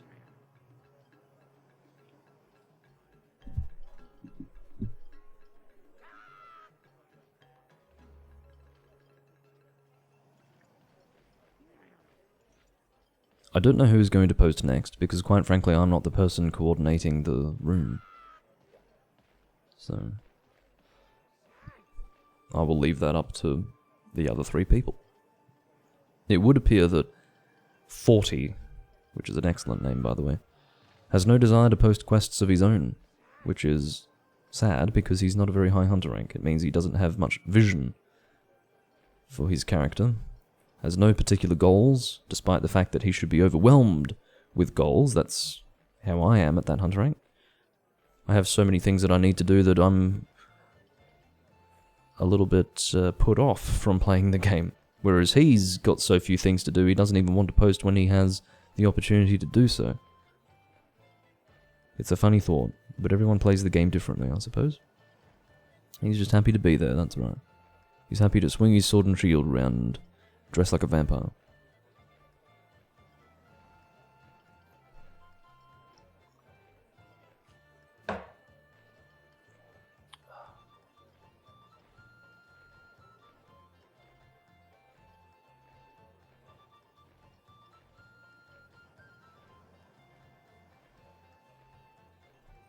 I would say the fact that Lagiacrus took place underwater was probably the most intimidating aspect to the fight. Because, and I do think that it was really well done in the sense that Lagiacrus was obviously extremely comfortable in the water, and most players are not comfortable in the water. It's not just how you feel as a player, you can see that your character moves more slowly and laboriously through the water, so there is a certain juxtaposition between your awkwardness and the ease with which a Lagiacrus can move and fight in that environment that makes him more intimidating, and also kind of hard when you're learning to fight him for the first time. And depending on your weapon type of choice, it could be slightly difficult to extremely difficult. Potato is dropping some potato knowledge in the chat as we speak. Lance is great underwater. That's part of Potato's greatest hits. It's right up there with Grass is Green, and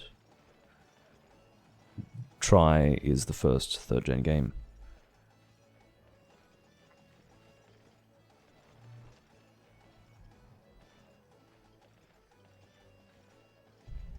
Yeah, Water is Wet is pretty good too.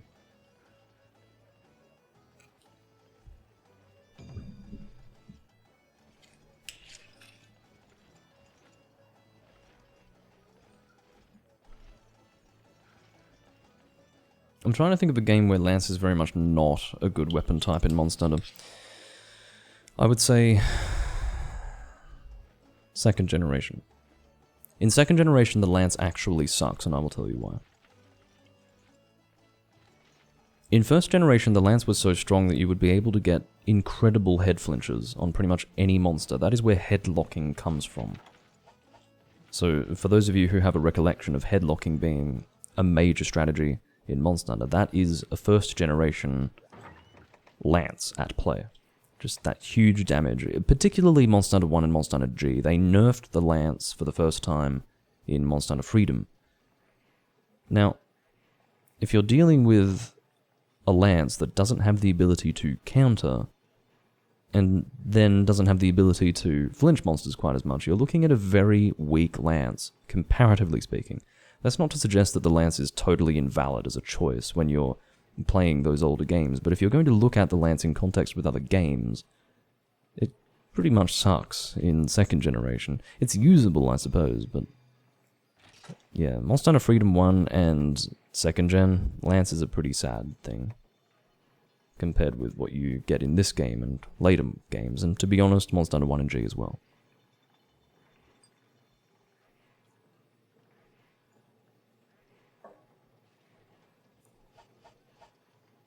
I don't even remember what was put on the board, so I have to check again.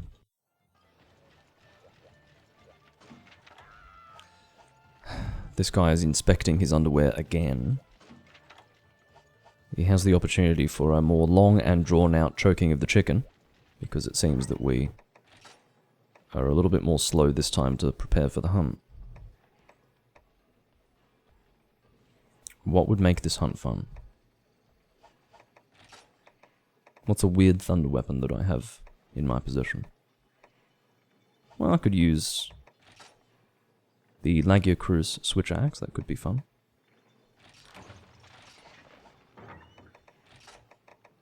Why not? Why does the Flame Tempest have such shit sharpness? Anyway. Doomlink using a Lagia Cruz weapon in try, what's going on? Well, it has to happen eventually, doesn't it? Did I eat? I did.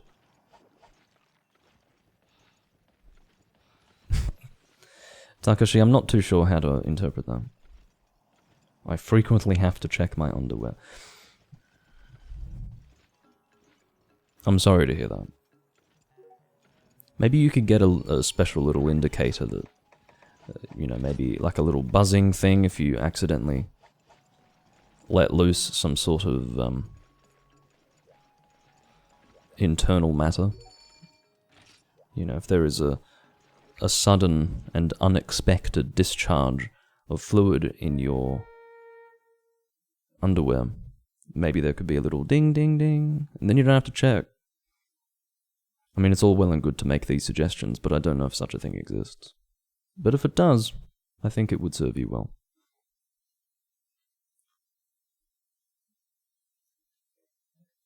You were just making a joke. Well, far be it from me to joke in return. Damn Doomlink and his dry sense of humor. I can't tell if he's joking as well. He genuinely thinks that I am incontinent. Ah, Doomlink, you and your dry sense of humor.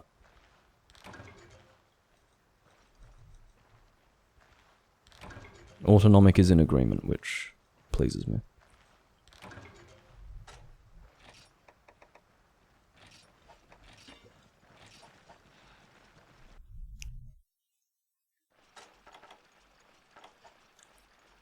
I've got a frog in my pants and I want everyone to know about it. Check it out. Putting it out there. And Yasin is kicking back and just watching the view.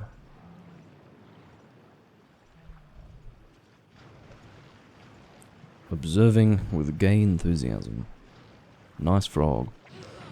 Well, at least someone's complimenting it. Fuck.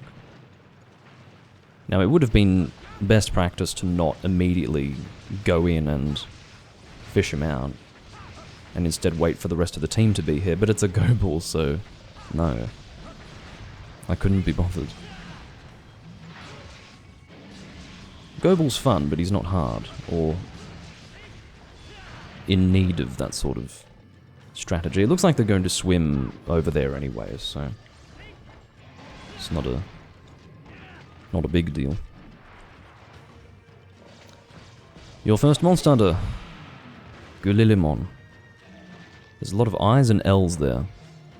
which makes it especially difficult to read and pronounce from a distance, but that's alright. If this is your first Monster Hunter game, it was a good first Monster Hunter game, that's what I'll tell you.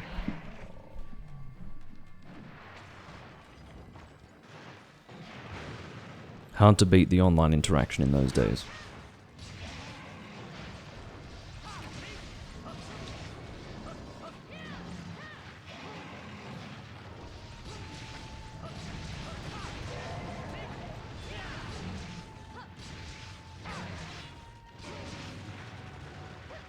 Something that I mentioned during my very unfortunately long Giganox live stream in Monster Hunter Tribe, which does not exist on the internet, and the world is better for it, is that the charge gauge of the switch axe is more animated here in the original game that it came into being in.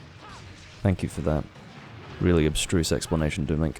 What I'm trying to say is that in the game that Switch Axe was first introduced in, the charge gauge is more animated insofar as the charge will progress. It doesn't jump from one point to another, it actually slides in the direction that it needs to go in. So for instance, when you actually reload, it will slide, it will progress towards the point that it loads to, instead of suddenly jumping to it. And I like that. I think it was P. Berry who clipped me making a... what's the word? Rather sexually suggestive noise in response to that. I moaned, okay. Well, it wasn't unreasonable. I had good reason to do it.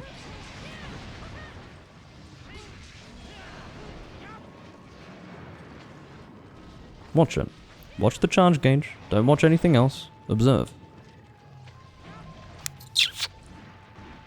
And that's what you want. That's what you want.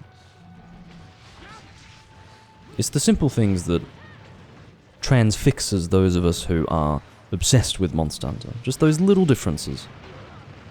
You get so used to just seeing it jump from one point to another that when you see it gently progress forwards, it actually gives you a tingly feeling in your scrotum.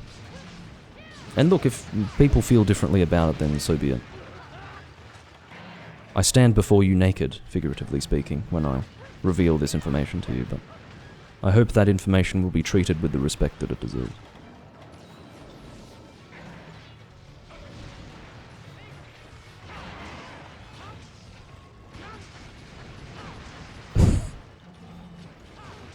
Maybe the conclusion will be that Doomlink likes Monster Hunter a little bit too much.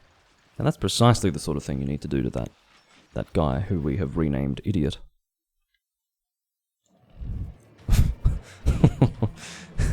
I don't actually see where an opportunity to hum the Harry Potter theme has arisen during this conversation, but maybe that would have helped in some way. Helped to illustrate something.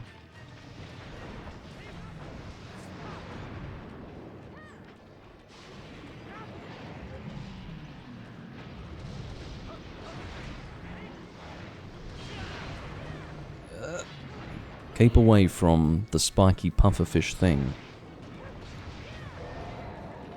It makes you wonder why nature hasn't decided to make a puffer anglerfish. Why not? Literally, why not? That would be kind of cool.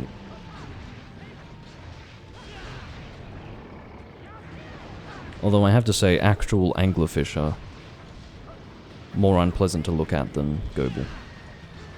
I think it has to do with the fact that Goble, has a flat and wide mouth instead of, well, whatever shape you could describe the anglerfish as having on its face. Oh, mining time. I saw a flash of blue and realized that it was time to mine.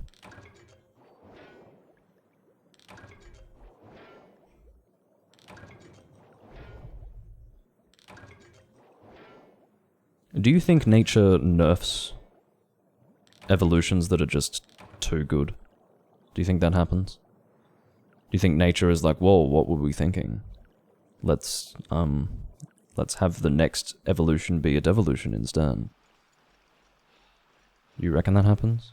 What's an example of a species that just seems too strong in real life?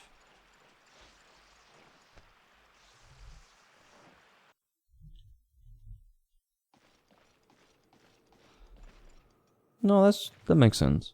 If a species is too good at something, a small change in its environment is bad for it, which therefore is in fact a detriment to its robustness. Which makes sense.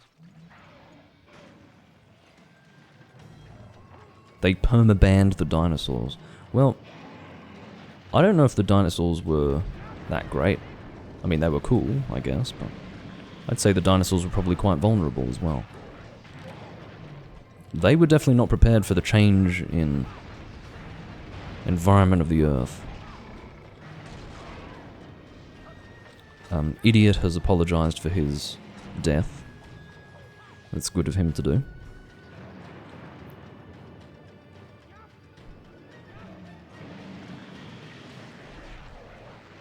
Yeah, what's going on with sharks? Sharks should be nerfed, I think.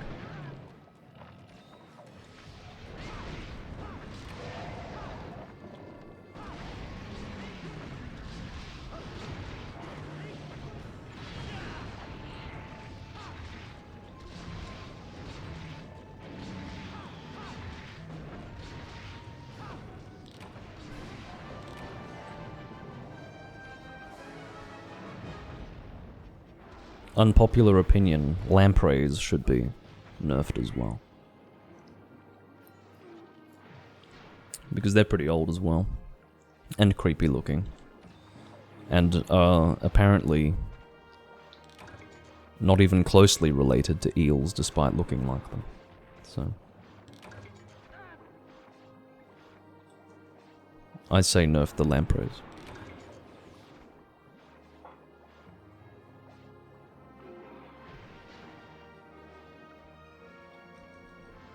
Trying to get to that tail. I had to weave through the water to get there. What do I not need? Oh god, the pressure, the pressure. I don't need antidotes.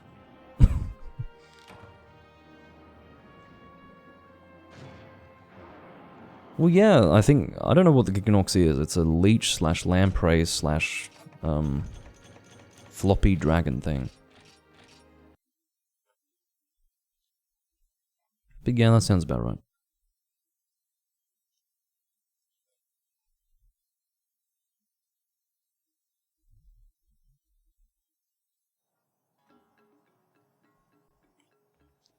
I'll tell you what, Giganox did get nerfed. The biggest nerf you can possibly get. Like the dinosaurs. It's the complete removal of your existence. That's the biggest nerf. That's what Giganox got. Did he deserve it? No. But for any person who wants to complain, just talk to the Japanese about it. Just ask them. Have a conversation. Say, hey guys, what the fuck precisely is it that makes Kezu so much more appealing as a monster to Giganox?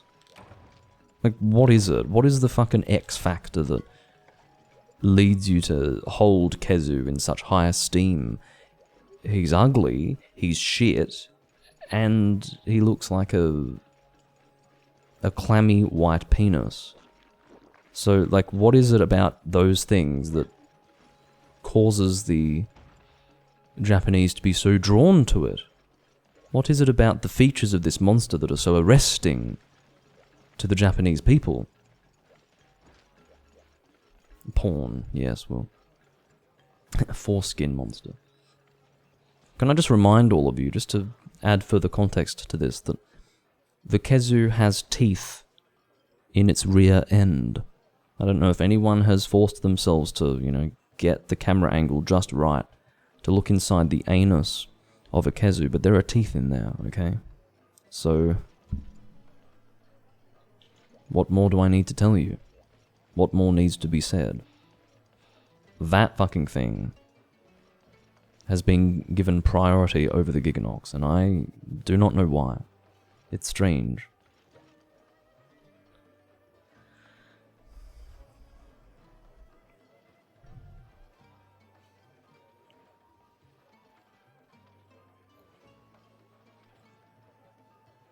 Yes, but do you know what, Takashi? There's no reason for Kezu to have teeth in his anus. I don't understand it. We learnt this back in 1st gen. There's a drop called Pale Lips. It says, or the description is, the pale lips of a Kezu, able to produce powerful suction. Okay, so it's the lips of the rear end that produces the suction. So what's the teeth? Like, what are the teeth about? What are they for? Is it just to gross us out? I've never seen a Kezu eat anything from its ass. So, why?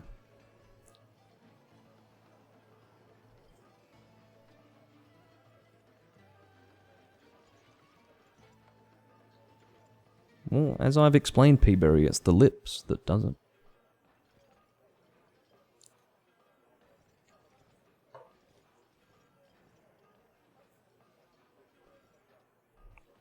I think, as far as I'm concerned, it's the pale lips that does it. I don't think the teeth help. I think they're just there to be gross. And make me wish that I hadn't seen that he has teeth in his anus. Capture Rathian, or Rathian. Here we go again. I need to get my Capture Guru.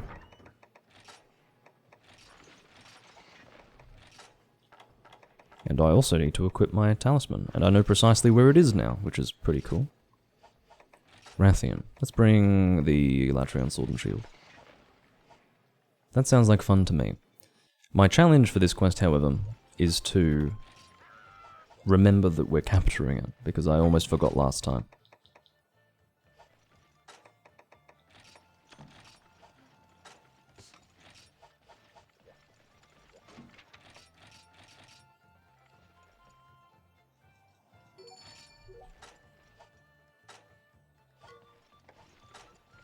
How are we going? We've been HR 240 for a while now. Like 3 hunts or something. But it is what one must expect in this game.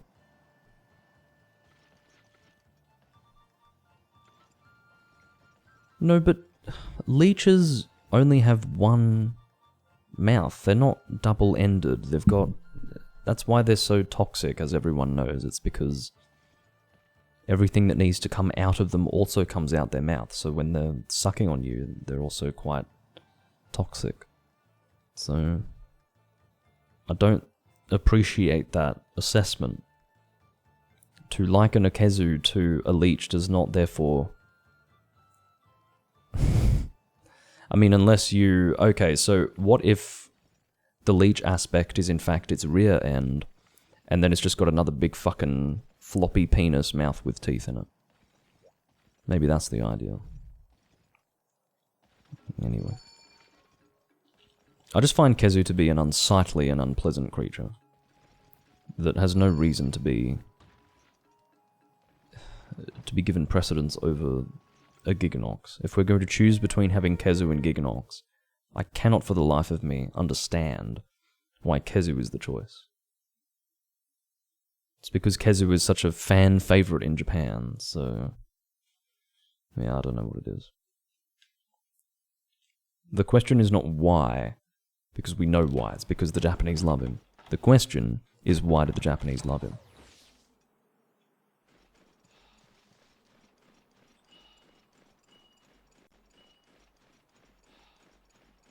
I think penis envy is the fucking explanation, but that's just me. That's my unpopular opinion. But I think penis envy is what it comes down to. Is it subconscious? Most likely. Most likely.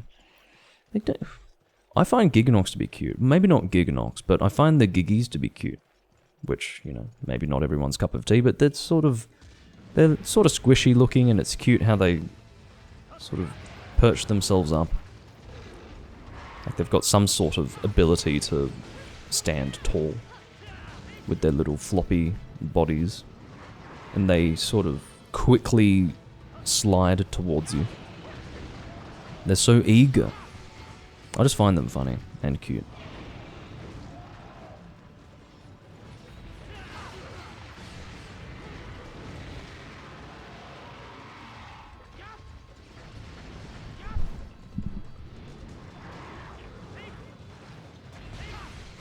Alright, so this time I will actually be keeping track.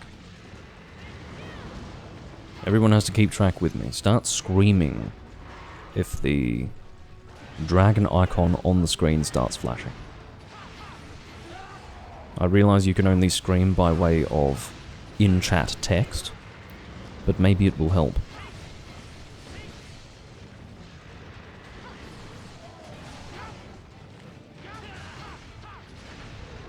That was a strange maneuver on my part. And she's leaving. That was abrupt. And quite frankly, unnecessary. Why Area 3? Does she want to play in the mud?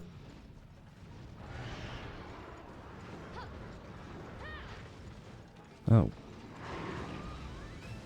She's already hungry. I suppose she's gotten hit in the head a few times. That makes monsters hungry, apparently.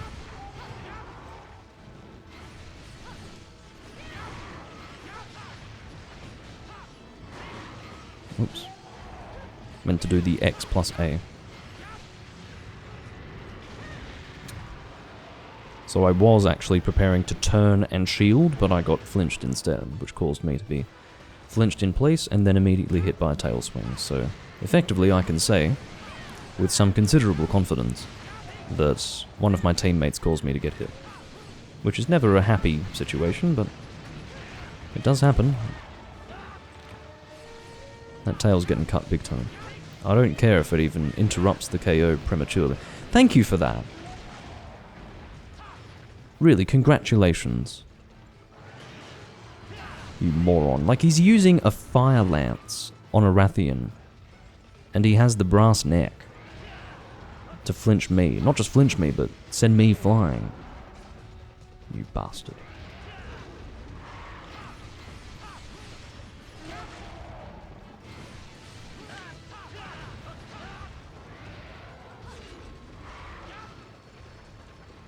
Yeah, this is the secret Most Hunter Tri-Gun lens.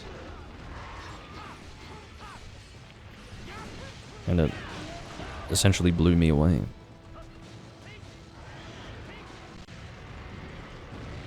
Yeah, he's certainly fighting fire with fire.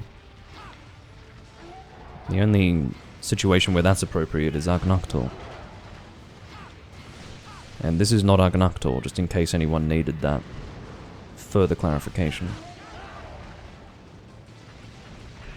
Daddy's using a water hammer. I mean, really. At least water makes a little bit more sense than fire.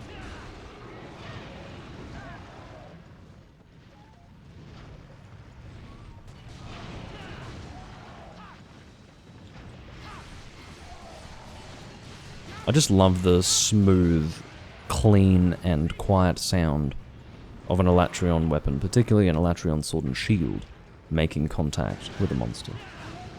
It's like a knife through butter. That's the sound that I get out of it.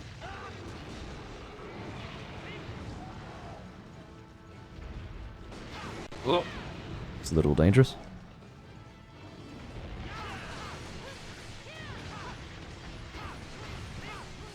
Kill her. Oh wait, is it capture? It's capture, shit. I had forgotten. You all forgot too.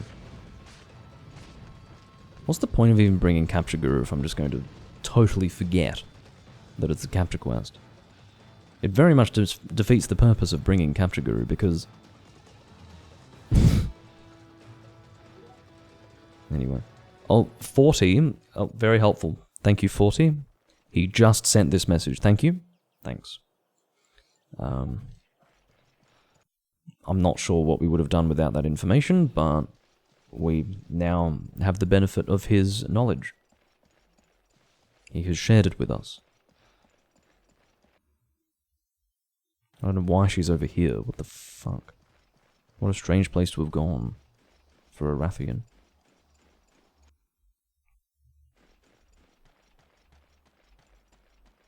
Okay, well apparently Peaberry did not forget. Oh, you said flashing. I don't know why I... No, you're right.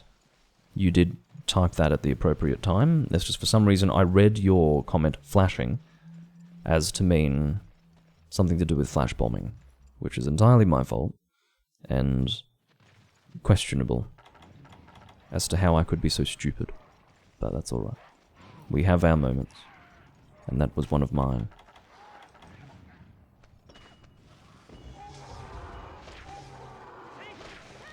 Could have just left the tranking to me, but instead you guys decided to waste your tranks, which is cute but unnecessary. I had taken it upon myself to be charitable and use my materials, which I incidentally have in abundance. And you failed to take advantage of that.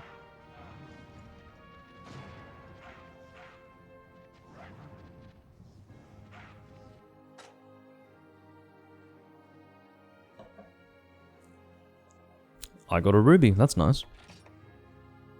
I'll take that, thanks. Good pickup.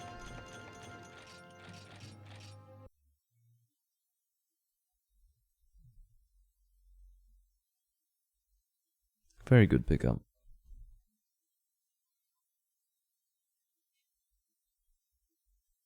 Returning to tavern.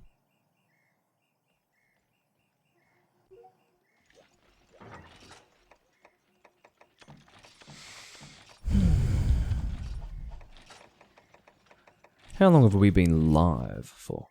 I'd say quite a while. 2 hours and 7 minutes, not as long as I thought. I'll do one more hunt. I can stomach that much.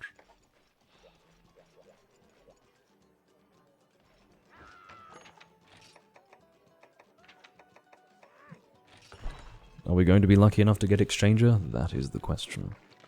Let's see. Only one fresh ingredient, can I do it? Yes. Excellent. That was actually a pretty good pickup in terms of feline skills, despite only having one fresh ingredient.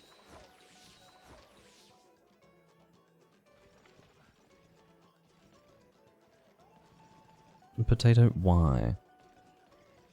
It's a great suggestion, except that it's not. So, thanks but no thanks, I guess. Ugh. Fashionable exit. Well, I don't want that to be the fashion, I suppose is what I would say. I wouldn't want to encourage that sort of behaviour. I don't want to be a trailblazer for people being pricks.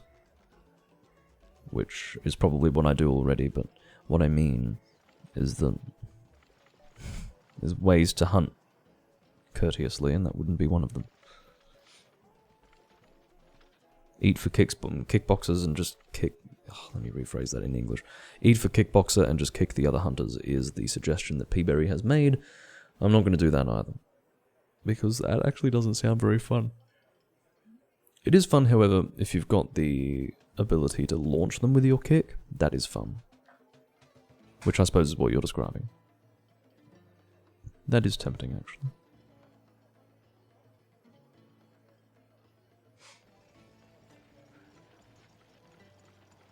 Yeah, do you know why, Potato? It's because in Gen 5 you have to play with the Japanese as well.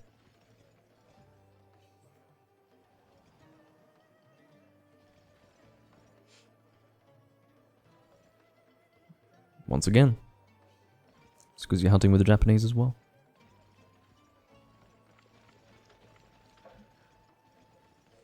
The Japanese Monster Hunter players are the most unpleasant, uptight pieces of shit you've ever encountered in video gaming. I can say that categorically and without reservation. And if people haven't noticed it, it's about time they did, because the first time I ever encountered it was in Monster Hunter World myself. The first time I ever saw it, I distinctly remember when I first encountered it, it was amazing. I had joined an SOS hunt with a Kirin. I arrived at camp, and by the time I had reached the Kirin had died. And I went in to get my calves, and every single one of those Japanese hunters came in and griefed me out of my calves because they decided that I didn't deserve them because I hadn't contributed to the hunt. And it was so foreign to me to see that. It was strange. I didn't really understand it. I wasn't angry, I was just disappointed in that behavior. Because they were all in on it. They all just went in and they were like, nah, you're not getting your calves, you don't deserve that shit. Meanwhile, I'm sitting here going, who cares? Like, why does it matter? I was fortunate enough to not have contributed. It's not that I was leeching or that I was doing something else. I was actively making my way to the monster from the moment I joined the SOS. And yet you saw fit to hit me out of getting my calves. That's just how they are. That wasn't a one-off. If you ever interact with the Japanese hunters, that's not strange or unusual. That is actually how they work. They're extremely uptight, extremely proud, and extremely unpleasant to play with. It's what they like. So...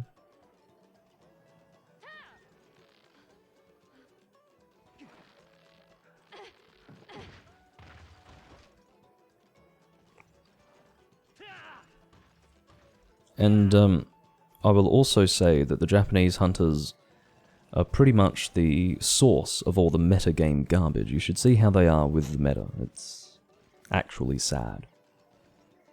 So, in a sense, I do feel for Capcom when it comes to having to cater for that audience. Like, those people don't deserve anything. They're just little shit stains as far as I'm concerned. Like, generally speaking, they're shit stains. I'm sure there are perfectly reasonable Japanese hunters who play, but a generality of Japanese players that you will encounter are actually subhuman. So, what I would say is that it's the sort of thing that you would find in old Western Monster Hunter communities where, you know, you encounter people who are over Hunter rank 500, 600, 700, and they behave as if they're a different species of human. And you just sit there and you go, what actually facilitates that sort of mindset? Is it the fact that you do nothing all day except play Monster Hunter? Is that what causes your priorities to be so skewed that you would behave in that fashion? Like, what is it? And, yeah, that sort of interaction is basically the standard interaction of the Japanese community. So, that's in my experience. You never know, I could be wrong. Maybe I've had negative experiences literally every time I've played with the Japanese. I would say that the Freedom Unite guys back in the ad hoc party days, they were okay. But I still remember them being more uptight than your average hunter, so... Or at least your average hunter that I'd be used to playing with. And just to put it in context, that's coming from me. I'm sure some people watch me and how I respond to the behavior of people on here, and they think I'm uptight. You know, they probably think I take things a little bit too seriously. I just have a sense of etiquette when it comes to online play. And if anyone doesn't do that, it does piss me off because it's what I naturally do. So if someone else is discourteous in some way, that frustrates me because it's not how I go about it. But yeah, the Japanese take it a little bit more intensely. I would say that they are. It's like they have to get all of their culturally repressed rudeness out as they play Monster Hunter, and yeah, it's pretty incredible. Now, I do forget what has been posted, but I'll bring something general use, I suppose. I can bring a poison weapon, maybe. Maybe the poison lance.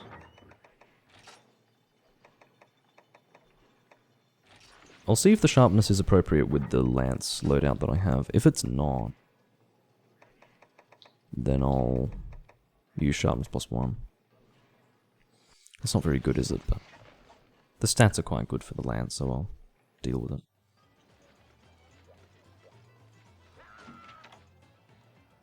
Okay. I'm using poison on a Goble, so be it.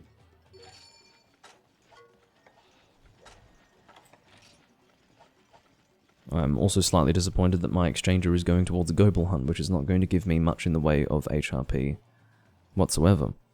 But sometimes you just get what you're given.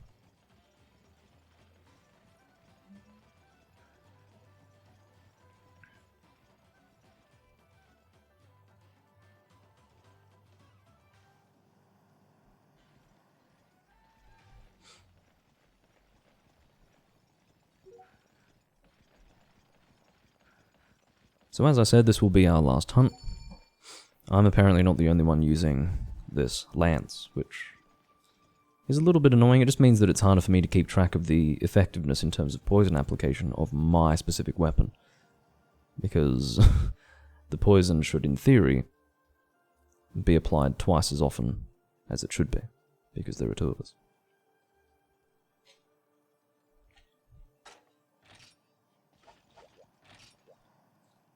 But it is what it is. And again, it is just Goble. Nothing too special. Nothing too complicated.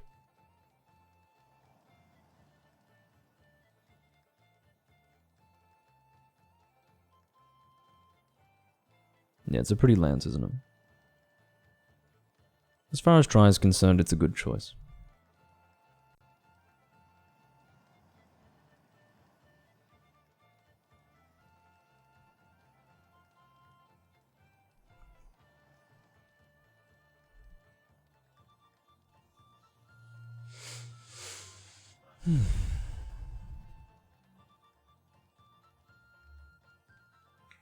I'm not sure what's keeping our friend. Maybe he has to finish wanking, and then once he's done with that... Oh! Maybe we're having network instability? Maybe. Hope not. Because I don't know if you heard it, but just as we departed, there was another message sent in the chat, which hopefully was not another person disconnecting. We'll find out. What was it? Oh, it was just the sound of us departing on the quest for some reason. Excuse me. So, we were the ones departing, but for some reason I was able to hear the sound of the notification that we were departing on the quest before we had actually departed. Which is confusing, but perhaps indicative of network instability.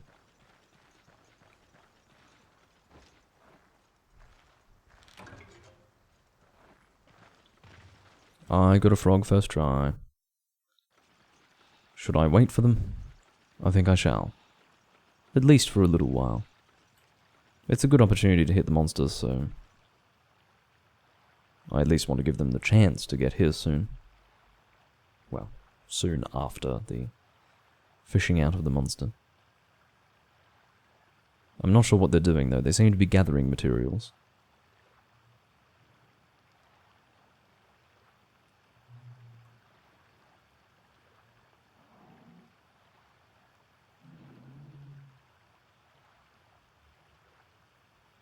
Well, I know Idiot is, and 40 just seems lost, which is entirely normal. Don't drink a potion. Thank you, P-Berry. Check out my shield. Yeah. Vampire lads. I am the knight.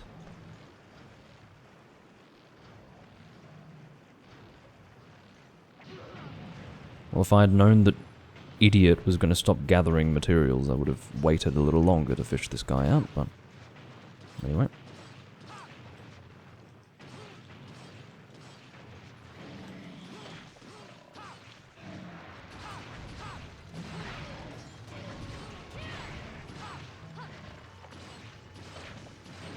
I love the satisfying sound of your poison being applied.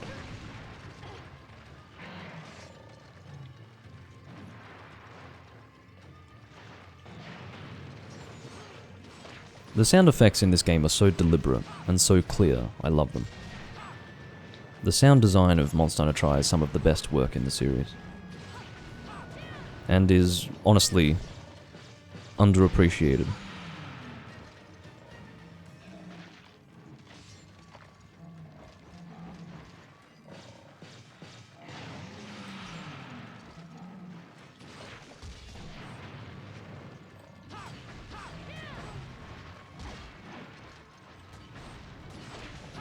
I don't know how long this quest is going to take, actually. Well, there's a good indication as to how quickly I can get a poison off, because that was just me that whole time.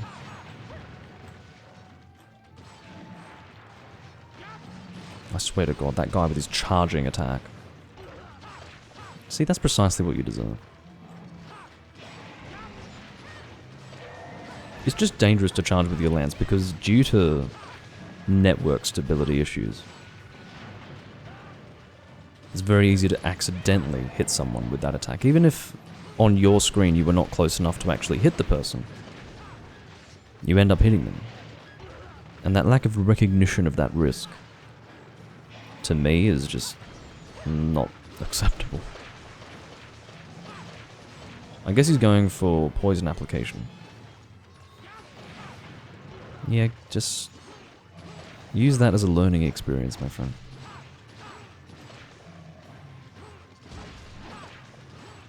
Just keep seeing him get destroyed by this monster because all he wants to do is use charge attacks.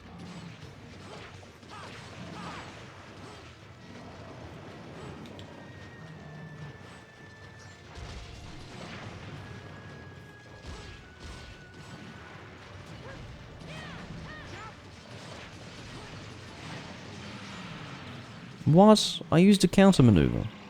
What more do you want from me? Seriously. Hopefully I'm out of range. I am.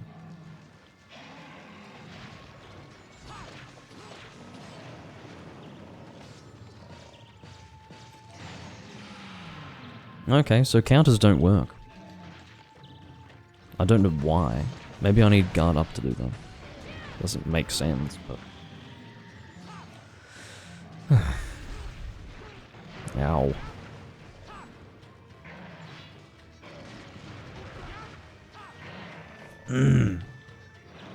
No comment.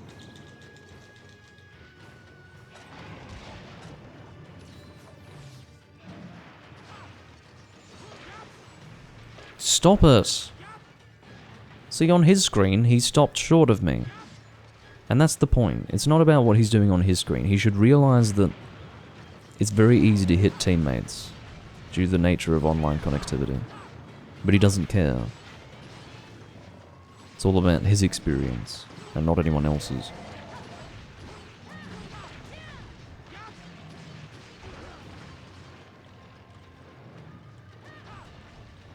You fucking mouth breather. Well, I'm glad you've enjoyed it.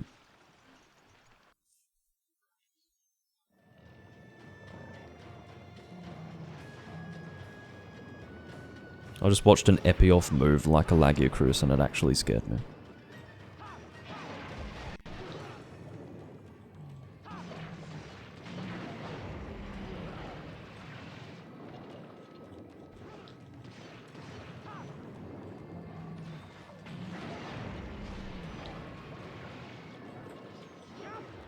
Now it's my turn. See what I do? I stop short.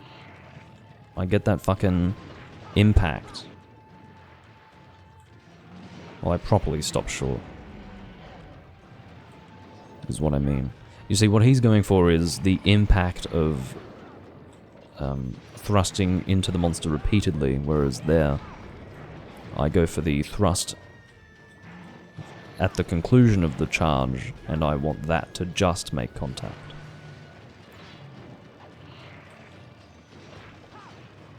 It gives me some small pleasure to watch that 40 guy lose so much health by playing so terribly. And so embarrassingly. Yasin has returned. I'm glad we didn't wait for him because that took him like 8 minutes to come back.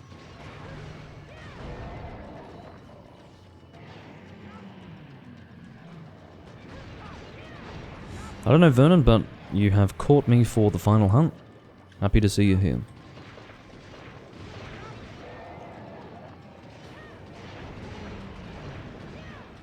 The whole C clan is watching. Is that you and Tyler, or are there more people involved that I'm not familiar with?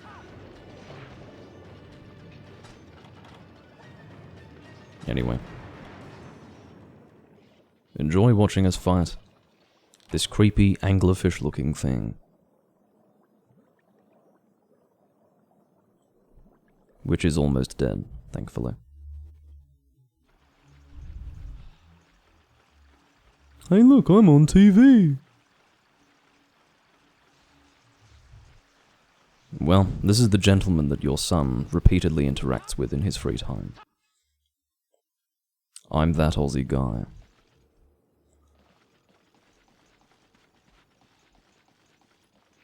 Talking to a camera, to the internet. I don't know if we are going to capture. I don't think there's any specific desire to get particular materials from this monster. If there is, then I will leave it to the person who posted the quest. And I believe that to be the person we have renamed Idiot. Confusing as that may sound. Ginger wine, by the way. A good beverage. Underappreciated in the modern era. But something to drink that gives pleasure, and to be honest, it can be consumed in large quantities and it's all the more enjoyable. Okay, no one has expressed a strong interest to do anything relating to capturing, so I'll kill the damn thing.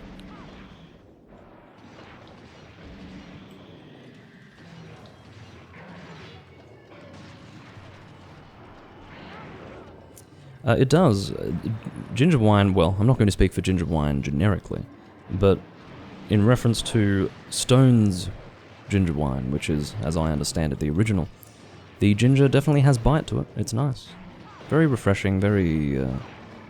it's got that spice that you want out of ginger. A lovely beverage.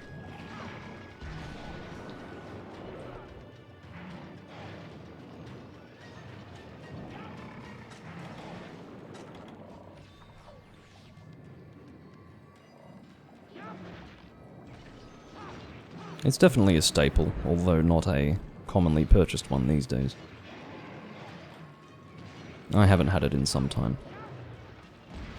The glass that I'm drinking it out of is usually what I allocate to sherry. When I drink sherry, I usually use this glass. It's a Holmgard glass. They are glass makers. This particular one is from the 1960s. And it's a good one. I think this one was designed by... It's either Per Lutken or Bent Severin. Can't remember which of the two. I believe it was Per Lutken. It's part of the Ship's Glass series, I think. Could be wrong, but... This glass is, well... Could be 70s then. If it's Per Lutken, it could be 70s. But yeah, lovely glass, lovely beverage.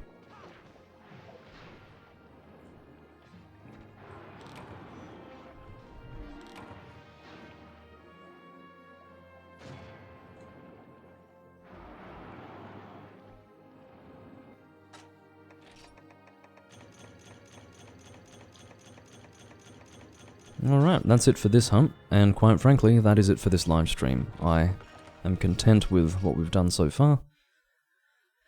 I've definitely had enough with this team, or had enough of them, and that is going to conclude this live stream. I will see you all next time. I will probably continue playing Monster Hunter. I haven't done a game that's not Monster Hunter recently, but I'm probably going to continue along these lines and continue doing Monster Hunter.